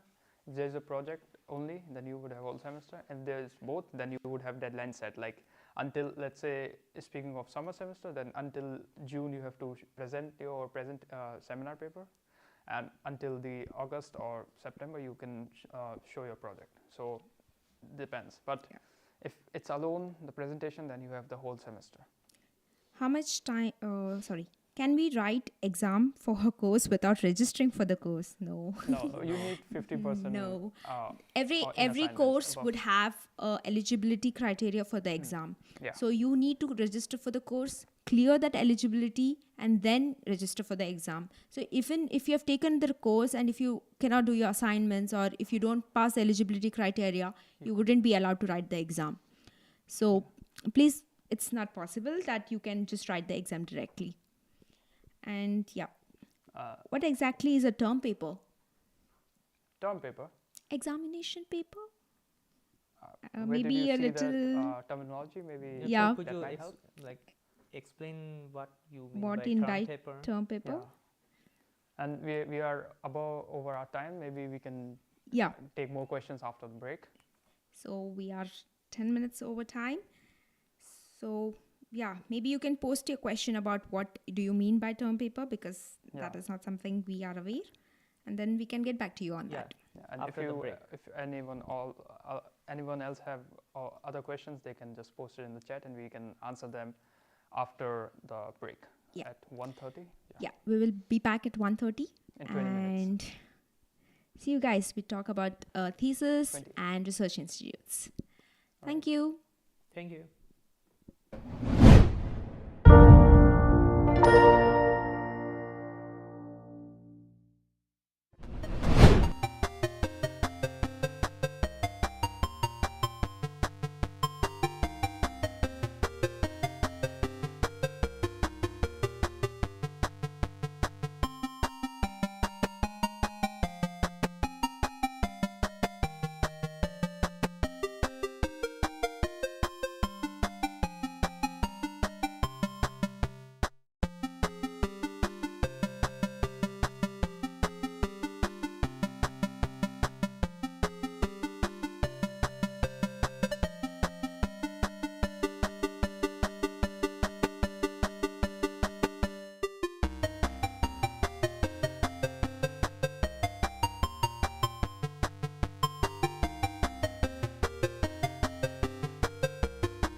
So welcome back, guys.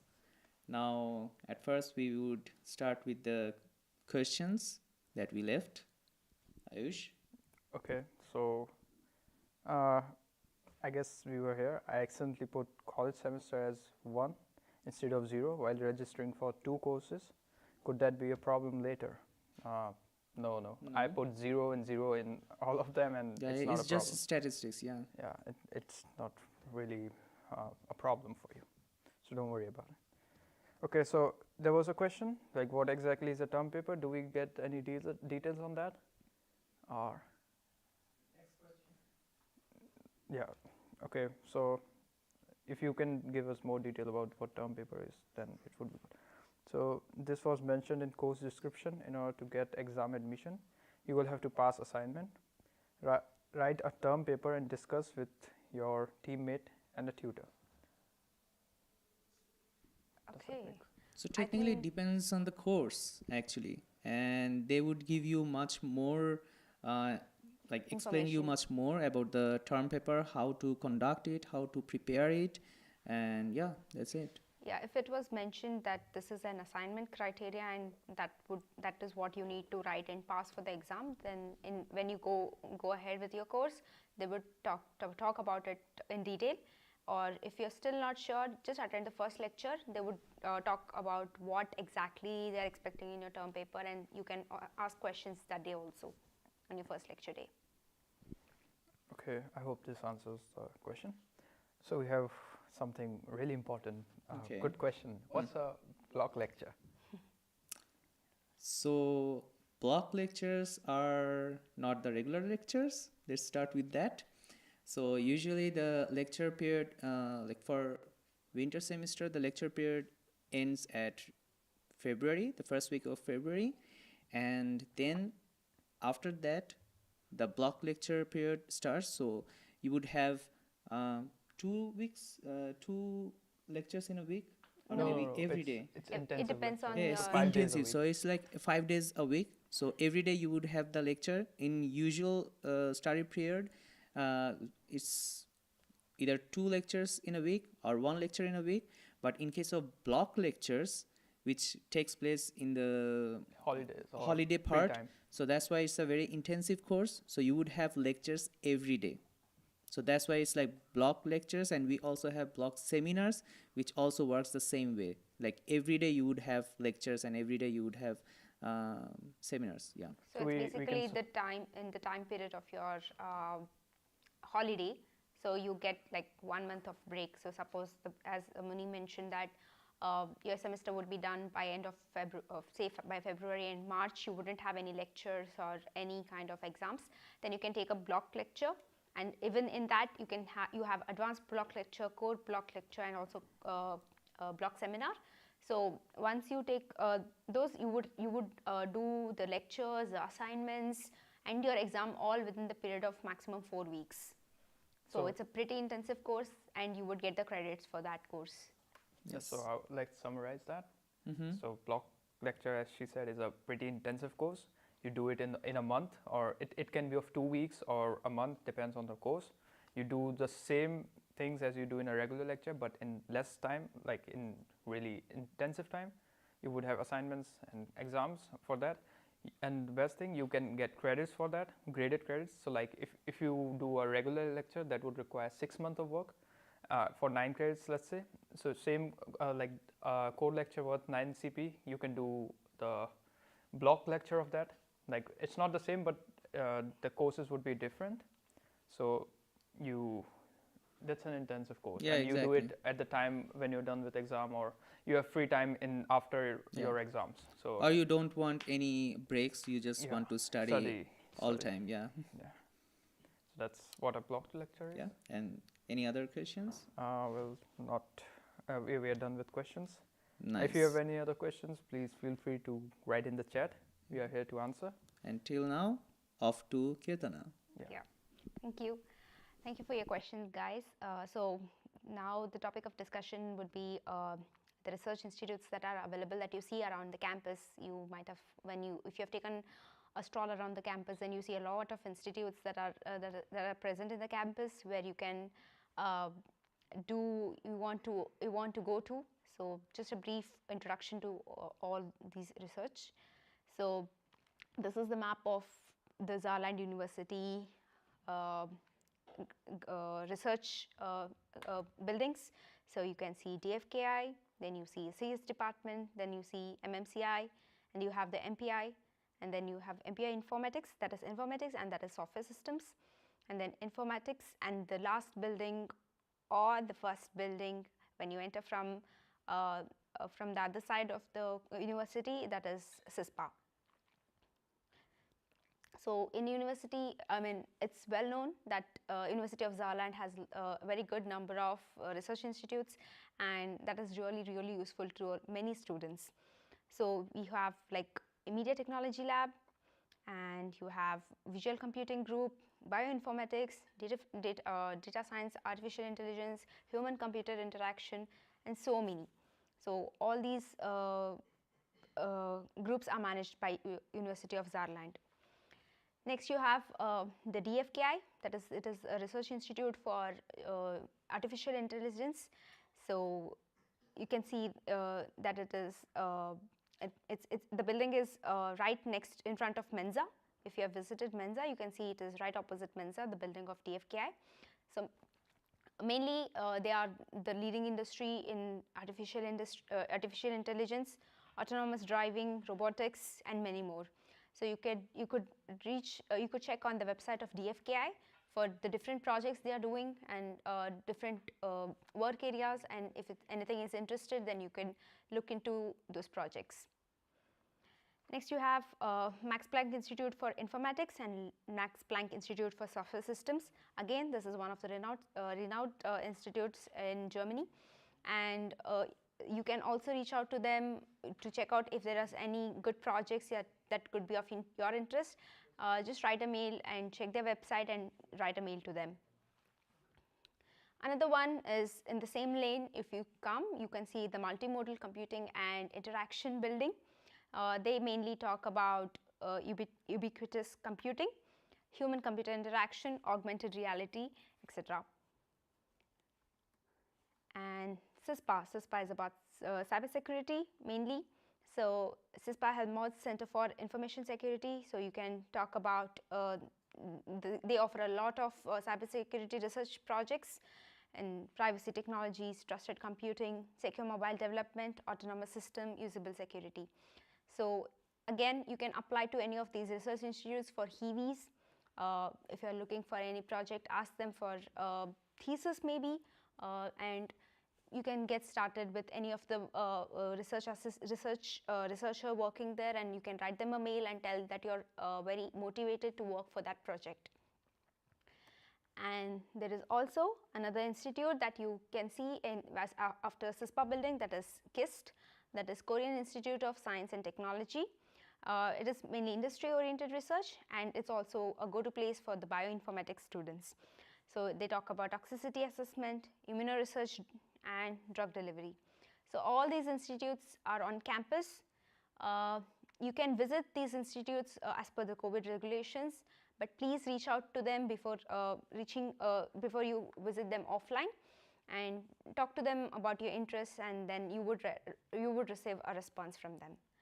So this is about the research groups that are available on Saarland Informatics campus. So if you have any questions about these research institutes, you can post them. We would wait for a couple of minutes. Yeah, we do have questions. We do have question. Okay. So that's not related to research group, but with block lecture. Yeah, sure. So when are usually the deadlines for block lectures? Depends. Like deadlines as if registering. Deadlines for registering. For registering, it would be given on the website. Yeah, again, the registration would be available on the website. There would be few blocks. There would be few like core or these free credits, which would also be available during the as under blocked courses. Some of them would have an early deadline along with your course period, like during this period only. but few also have deadlines like after your semester is official semester is completed. Like maybe say for example for winter semester, as he mentioned that February end we had our semester ending, so block lecture would open their registration by then, and there would be some others block courses that would open their registrations along with the semesters, that is now itself. So please keep a check if you're interested in any of the courses, because the list of the courses and lectures are always updated in LSF. So please go through all the courses, all the deadlines, and you can then register at whatever interests you. And go through the link provided in the LSF, and through that link you will go to the course website, and then there would be mentioned when is the deadline and when you can register for it. Yeah. So this is the question. That's it. People, yeah, that's it. If they do have another question, please do post it in the chat. We can answer it. We'll get back right to you. Now off to Ketana. Okay. So yeah, another important topic that most of us are not sure, because this is your first semester. Going ahead, you will understand it more in depth as you start your courses, as you start your lectures. It's okay, even we started the same way without the entire plan layout. So just to give a brief introduction about the master thesis. So how can you go your way around the master thesis? So initially, you need to build your foundation, as it was mentioned earlier by my peers. Form your area of interest in the first year. Take the courses that you're interested in. Maybe build a foundation that you want to work in the future. Then maybe select a research group that you're interested. There are many ways you can do. Check for HEVs, ask them, and then maybe if they have any thesis they're going to offer, you can talk to them, or just look out for the research groups. You would find a lot of information on the websites. You can also check on Saarland University website for the research topics. They would redirect you to the research institutes and their projects, and you can select any research group of your interest. Then choose your master seminar topic, and then you register for thesis and then submit your thesis. So what is the foundation that you need to do? Select courses of your choice, that is core courses, advanced courses, couple of seminars. So just pay attention to all of this group specifics. It might not be possible that all of your courses are related to your field. I understand you have to fill certain buckets, and maybe your area of interest may not be in those, but try to cover as much as possible in the topic of your interest, and that would give you a good foundation. Then go to a research group.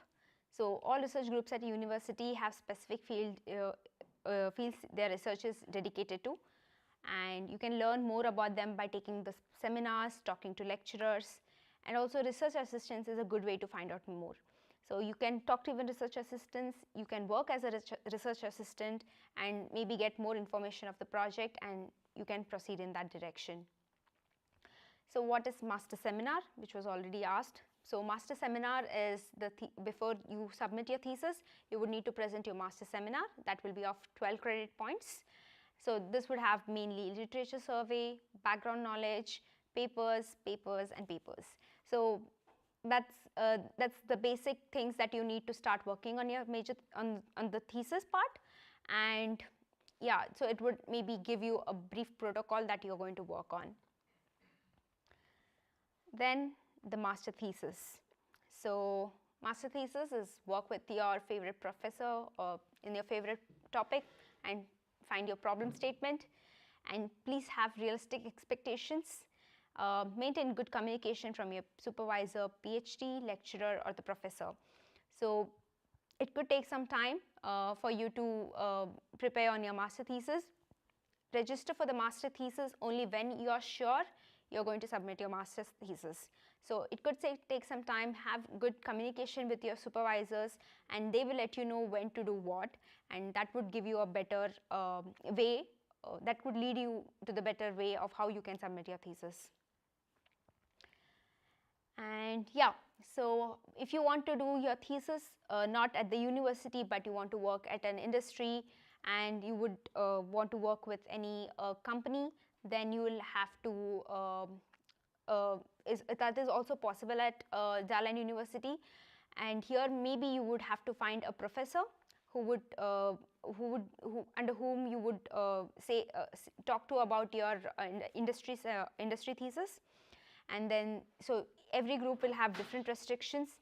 So usually it is suggested that you spend quite some time for the seminar and give around 2 months, and then do your registration for seminar and then submit it, and then maybe at least 6 months for your thesis. And once that is done, you can register for the thesis and then submit. So just make sure that you are doing the right thing, and talk to people when you're in doubt. Just you don't have to worry. You can talk to anyone from the student council, talk to your supervisors, study coordinators, anybody. So that is about master thesis. So do we have any questions on master thesis? Then please do post. Other than that, if you want to know anything else, you are free to ask. Yeah, we do have questions. Okay, so first is Fraunhofer and HIPS is also a research group. Well, these are institutes on campus. So institutes have multiple research groups.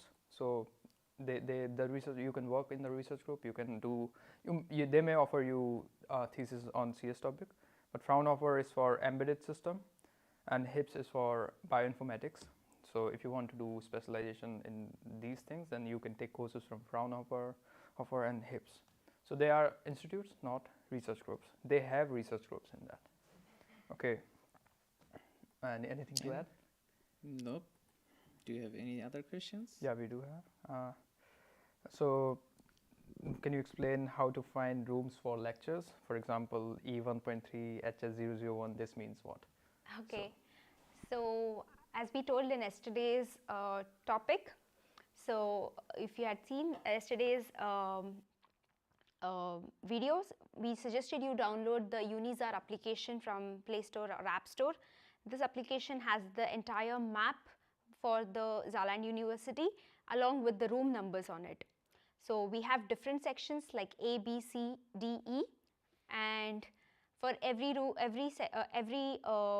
section there is E1 building and its sub number E1.1, E1.2, E1.3, and hall 001 would be like 0 would be the floor. The floor, that is like the entry floor, that is 0. The first floor would then be 1. So you would have numbers like that, and that room number would be ending, like suppose E1.3111, that is our council room. So that is the first floor in E1.3, and 11 is the room number. So that is how you can and check. Adding to what Kirtana said, there's also an app. It's called Unizar.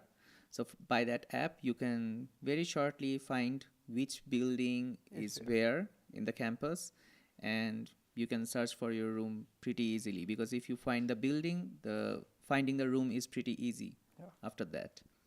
So this is for your convenience only, like.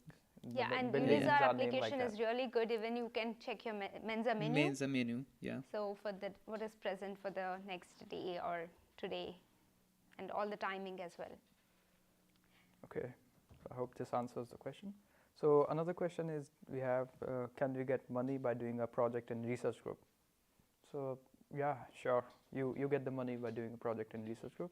Depends again, but you would have to talk to your supervisor, the professor. Yeah, they would mention to you if it's paid or not. If it's a heavy job in a research group, then you definitely get paid. Yes. And if it's like your thesis, it totally depends on the professor. Are they paying for that or not? Yes. So that's what it is. So do talk with the professor. Yeah. It's better that way. Yeah, and even with your heavies or your work students, do read your contracts well and then sign the contract. Talk about have a good communication so that you wouldn't. If you have any doubts, just ask to them, and later you shouldn't face any problem. Yeah, and here HEVI means your part-time job or your student assistant jobs in the university or in any research group. And if you can also specify what project you are talking about, then it would also help in answering in more detail. Meanwhile, we can go on to the next question. So, do we have a reasonable chance to get a research assistant position as a first semester student, or just don't waste time trying or wait a semester? Well, I can answer that. It totally depends, because I started my HEVI in my first semester only in a research group. So if you think that you have right skill set and the professor or the research group you're trying to go in, that aligns, then you can apply for that and you can get it. But it's up to you totally. And But there is research no assistant positions are also mostly available after you do a course under that professor. So that is also one thing to note. So it depends on you and also the professor, and you just have to talk with the professor. If he is like okay with you, you can join. If he is not, then he might tell you what you need to do to join. And the best way is suggested that you take the seminar and do the HEVI in that seminar. Exactly. That research group. Exactly. And also, like for the first year students, like DFKI provides a lot of HEVIs in the first semester itself. So yeah, it is possible that you can get a HEVI in the first semester. It totally depends on your skill set and what they are asking for. Yep. And exactly. Yeah. So it's not wasting of time. You can apply if you feel confident enough. Okay. And then any other question? Okay, I hope that answered your question. So yeah, could you post the link for the app, please? Yeah, they did it. And thank you. Yeah, we are done with questions, I guess. If you have any other questions, please do post it. Yeah, do post chats. And for now, we have talked a lot of serious stuff. Now let's see what we can do for fun in Saarbrücken. Off to you, Kirtana. Yeah, thank you. Thank you guys for the questions. So yeah, fun is a part of your life. Just don't spend time studying here. So you need to check out a lot about Saarbrücken. So here are a few suggestions from us to get started with, and then you can find your way around the city.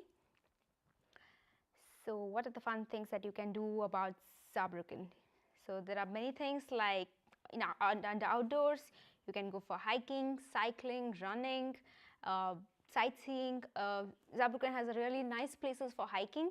So you can go out with your friends anytime. And indoors you have discourse pubs, restaurants, and you can also do some indoors games.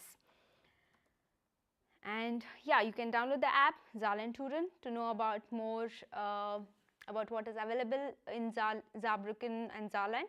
And also another one, Komoot, which also has a lot of information. You can also visit the Saarland website, where it will be updated with the latest information about what's happening around the state. And there is also a website for Saarbrücken. If you can check it out, they also do update what's happening in and around the city. You might have seen there is a spring market that has been put up in Dudweiler, so you can just go and visit there. And now that the rules are a little relaxed for COVID, so it is nice that you go out and see the city. Okay, so in hiking, we have university hiking group, and there are good hiking paths. So we recommend you can check it on Komoot. And for like the beginners, there is in Merzisch, there you can go to, and even in Beckening, where you can hike by yourself.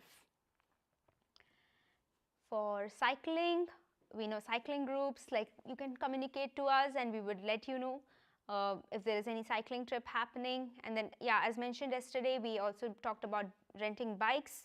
You can rent bikes at university, and also they also hold a bicycle sale, and then you can purchase a bicycle for yourself. So again, Saarschleife is another recommendation. You can go to Saarlouis, which is another city in Saarland and very nearby. And Sarreguemines is in France, and you can visit there with your student card as well, and you can come back cycling, and it's pretty near. So yeah, these are a few sightseeing pictures you can see. We have Saar Polygon, Saar Schliefe, and few pubs you can visit to, and you have a lot to explore around Saarbrücken. Okay, so the discourse, these are the clubs that are available in Saarbrücken. So Soho, Blau, Apartment, Havana, Mambo, etc. So in Mambo we had nights for the students, Thursdays, but I'm not sure now how are the things changed, but you can keep a look for these clubs, and you can follow them on social media, and they would be posting about what is happening, and then you can visit those pubs, discos. And in pubs we have Irish pubs, cocktail bars, like everything, all of these are available in city. So all you have to do is take a bus to St. John's marked, and then just go around, and you can find a lot of things happening. So we also, yesterday I think it was told that there was an event by ZIS called Pub Crawls, where they would just visit a few pubs, and you can get to know about things, and you would meet international students. So we have a variety of restaurants here, sushi, Italian, Mexican, regional, Indian as well, and there are also good coffee places in the city, and good ice cream, waffle places. So just go to the city if you want to eat something nice. And then sports, please do check out Hochschule Sport, which is available. Hochschule Sport is a website, and you can just search Google Hochschule Sport Saarland, and they would tell you what are the sports they are offering. Every semester usually they open for registration for the entire semester, or even during the semester breaks you would have them open. You can register there online using your student ID, and few are free, few are paid, so you can take up any of the games that are available, like basketball, even you have dance like jazz, salsa, Zumba, etc. And even you have cricket, indoor climbing, so you have a lot of sport events happening in Hochschule Sport. You also have swimming. Okay, so what are the other events that happen? You have festivals. I think if you are here in winter, then you would have had Christmas markets, and you can just go around and see all kinds of market that happens. There would be flea market that would happen every weekend here, and you get a lot of new things to buy. And then so you have Starts Theatre, that is free for students, which was again mentioned yesterday. And you have a few exhibitions. You can visit museum which is in the city, that is also free for students. So not just Saarbrücken, explore Germany with with your DB app.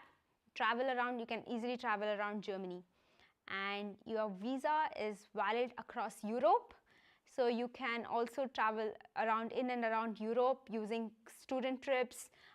Check out for student discounted trips that would be available to travel across Europe using your valid visa. Please make sure that you have a valid visa or the residence permit card to travel outside Germany. If you still haven't received, please don't, and stay inside Germany. So that is one. And how to go around these places. DB, that is Deutsche Bahn, is one of the best means of transport. You can also use Flixbus, that is the bus that would be a little cheaper. You have BlaBlaCar, which is where it's like carpooling. And then you can also find few budgeted airlines and also use public transports. So you do students, I think in Deutsche Bahn, students below the age of 27 have a lesser price when compared to the normal ticket. So please do select your age, and then you can buy your ticket. So check when you're going for the new city on your own. Check for the Airbnbs, hostels, and what you can reach in walking, museums, castles. You can ask for the student discounts. Just carry your student card, and if you're going anywhere and if there is any student discount available, show your university card and you would get some discount. And cash is the king. please do carry the cash. Most of the places you wouldn't have card being used. Yeah, and don't forget your residence card, your passport, your health insurance, and these are the main important things that you need to carry in Germany, in Europe, or anywhere you're traveling. Especially international students, if you have not received your PR, then that is or residence permit, then please carry your passport with you always, because you could be asked, and if you don't have, you would be paying a penalty. And then do not board trains without a valid ticket, do not board buses without a valid ticket. If you don't have your student card, and then do purchase the tickets before boarding. And yeah, so be a foreigner, enjoy your time at Saarland. So do we have any questions?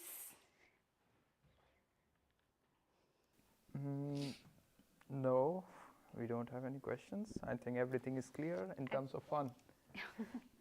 People are going to have so much fun in Saarland. Everyone is happy. So people, if you have any questions, please feel free to ask. Yes. We're going to be here for... We are almost, this is our last segment, so maybe we can wait for 5 more minutes. Yeah. So do ask us what you want to ask, what is still left to be explained. We will explain you guys. Yeah. And even if you're feeling shy, you can just post it on Discord, and we would answer that over there too. We'll be happy to help. Yeah. Always. Okay. So 5 more minutes to smile. So yeah, maybe we could give a couple of minutes and see if they have any other questions related to any topic, not just about today's session. Even if you have some questions about yesterday's session, then you can post, or we will be here for a couple of minutes. And then you can get started with your journey at Saarland University tomorrow with the kickoff meeting. It is at 11 a.m. and I think you can stream it online if you're not here. Yeah. And also do fun things, not only study. It's actually pretty needed. When you will come here, you will see. It's actually you need to have a balance. Yeah, you can attend different events. So it's really good that here a lot of events are done for the students and by the students, and do attend these events for better communication. You get to meet a lot of new people, and now with few relaxed rules, it's nice that you can get a chance to go out and meet people. We highly recommend that, because we did the semester completely online, and yeah. So there's one question. Yes. Isn't there any event which is for non-drinkers? Well, I'm in your team. I also don't drink alcohol or any kind of. It's not mandatory. There's no mandatory. Only, I mean, even if the pub crawl, it means that you have to. I mean, it's like a drinking thing, but it's not mandatory that if you join a pub crawl, you have to drink. You can eventually join there. This is not alcohol. There's no. There's no mandatory anything that you have to be alcoholic to join anywhere. Yeah, and we won't kick you out if you don't. There is no mandatory on that, and also if you don't want to have pub events, there are also board game events. There are also hiking and cycling events, and even there are just StEPs. That is, I think there is something called StEP, where you meet a lot of people in a cafe where you just drink coffee. Or sometimes ice creams, cakes. Yeah. And even in pubs, you get alcohol-free drinks. Yeah. So non-alcoholic drinks. So it's pretty much okay. You don't have to be an alcoholic. Obviously not. And we do not make a group for non-drinkers, sorry. So don't worry about that. Next question we have. What does it mean to validating the ticket? How do we do that? So validating ticket means the ticket. university card. Yeah. Okay, there's actually 2 machines. One in Welcome Center, the other one is in Mensa, where you can validate your student ID card once you are enrolled for the next semester. Yeah. So when the next semester, when you are enrolled, you paid the fee and you get your enroll certificate, then you just simply go to the machine, you just put the card into it, and it will automatically validate your student ID card. And So validating here means like for the first printing semester, I think you don't semester. have to do that. Your card would already have your current semester on it, and then you would receive your UDS student card. But the next semester onwards, once you're done with the new semester enrollment, then you would have to update it to that semester, and then your card would be valid for that semester. So every semester you need to update your card. It wouldn't be because since it is also acting as your semester ticket for your travel around Saarland state, so please make sure that your card is valid. Yep. Okay, I hope this answers the question. There's another one. How do we know about the events going on in the university? Social media. Yeah, it's pretty much like Facebook, Instagram. So most of the events are posted there from different organizations like SIS, ESN, also Student Council. We also have our Discord server where we post when there's a game night, evening or not. So yeah, pretty much everywhere. You just have to look around it. Yep. And even if they are not in social media, there are WhatsApp that everyone Yeah, uses. So WhatsApp and in Telegram. case of SIS, WhatsApp and Telegram. I can say that like yesterday in the SIS presentation, I presented like there are WhatsApp groups and also Telegram groups where you can join, and there would be a post regarding the events, and you will clearly join them pretty easily. So it's not a problem. Yeah, and mostly everything is updated Yeah. online. So, Oh, and of course. also on the campus, you can see posters if there is Yes. a big event going on. Most of the things you will see surrounding the welcome center. There are lots of places Yeah. where it's posted, and also in the Mensa. Yeah. So yeah, And yeah, just follow the social media, you will be up to date. exactly. Okay, so next question. Where were we? In the Verstaltungen semester 2022, all the lectures listed in the whole study for the master's degree, or it changed by semester? Sorry, could you repeat the question? What? In the Verstal, my German comes. I think that Verstaltung. is Yeah. Yeah, LSF is Ah. okay. I think it's the course section. Yeah. Veranstaltung. Yeah. Okay, in Okay. LSF, Mhm. let's say. Okay, All the LSF. lectures listed in this, the whole study for the master degree, or it changes by semester? Yeah, it No, changes for every yeah. It changes by semester. Like for example, now the things that you see there, those courses are only offered in this summer, and when it's in winter, the courses changes because then the courses are only for winter. So it changes for each semester. Yeah. So now the courses you see, they are only offered in summer. So you will see them on the next summer, not Yeah. in the winter. So if you watched the demo or live demo given by Ayush, he mentioned that there was a section on the top next to your translation which shows about summer 2022. If you just go and click on that, then it would redirect you to all the semesters, summer, winter of from a lot of years. And then just go back to winter semester, previous summer semester, and then you can check like what other courses were available, and then you can plan your studies. Yeah. So I hope this answers the question. So is there any app website from where we get to know about the events happening in website? So I guess this is the continuing of the previous question. Mhm. So yeah, all the social medias you can get, and on the WhatsApp groups and Telegram groups if you are a member. Yes. You can find the links on the social media for these groups, Yeah, of course. or you watch the yesterday's StEP. There would be QR codes that you can scan to join the groups. Mm-hmm. Okay. Next Next. is, what is the difference between the welcome meeting and this semester and the semester kickoff? Both are scheduled for tomorrow, but the welcome meeting for computer science has no online participation option. I think welcome meeting is by the professor of the program for new students, and kickoff is for all students. So presentation of course in the seminar.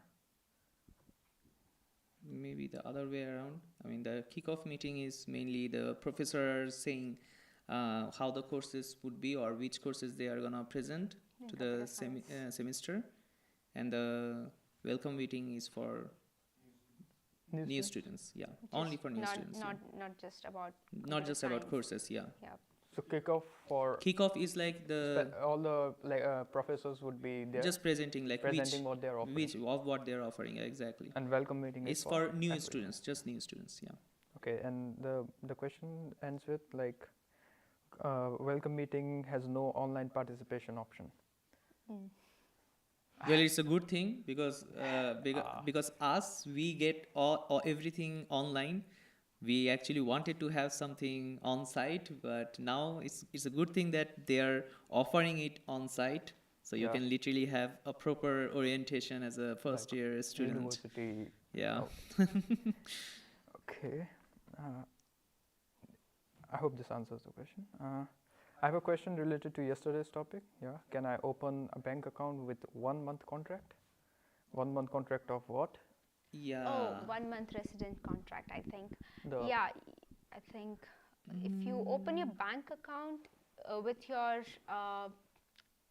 so to answer that, if you have your contract, if you have done your city registration with your 1 month contract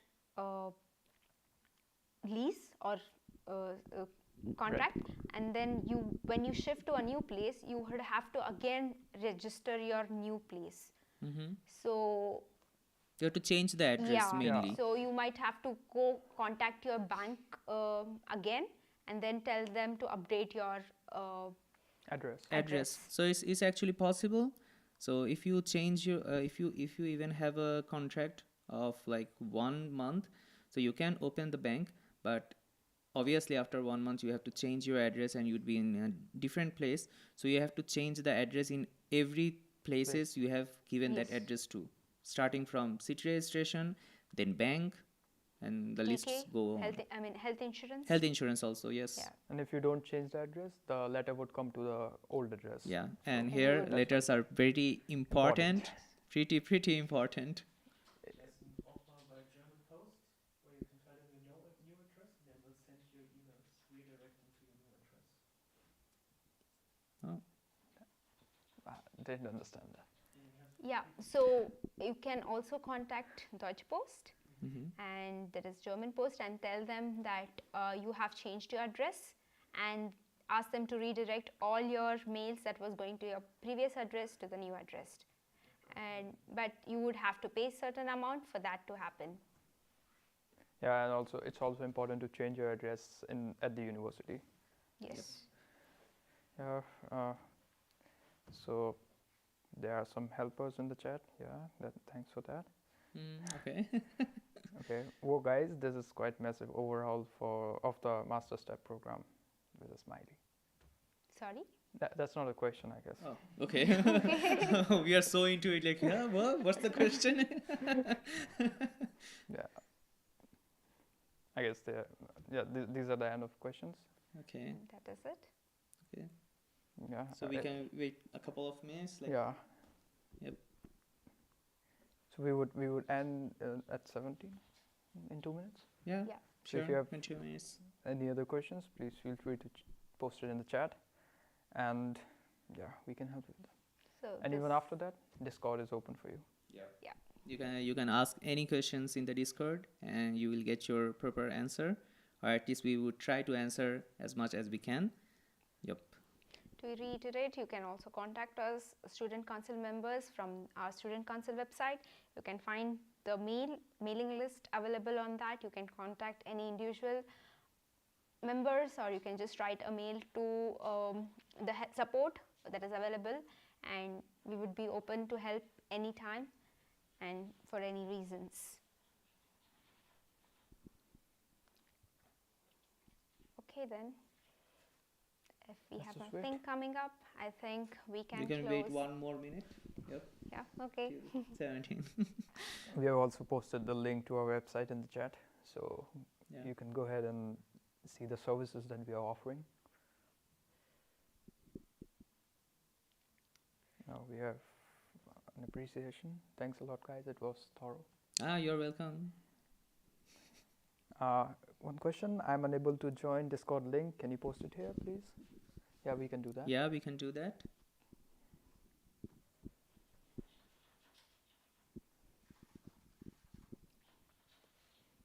That's good. That we explained everything very pretty well. Yeah, and a great, huge thanks to our backend team. Yes. Like they were there Yes. constantly with us.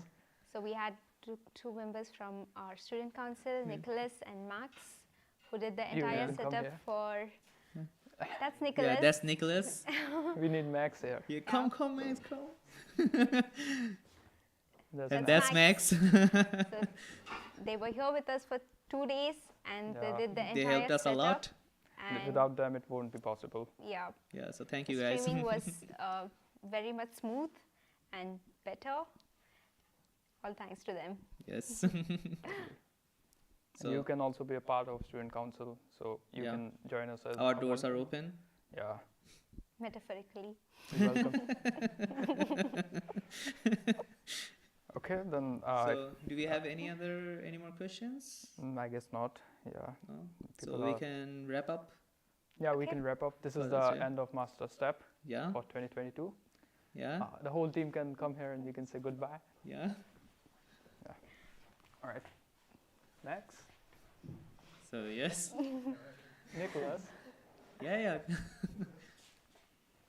Join. So yeah. That's for You are out of the frame. Nicholas.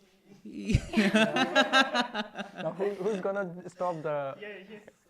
Okay. All right. That's it, Goodbye. guys. That's it, guys. All the very best to everyone starting at Saarland University. We wish you good luck and great studying, great learning, and great experience at Saarbrücken and Saarland. And hope to see you guys in person. Yeah. Sure See thing. you. All the See best. you. Bye-bye. Bye. Bye. Bye.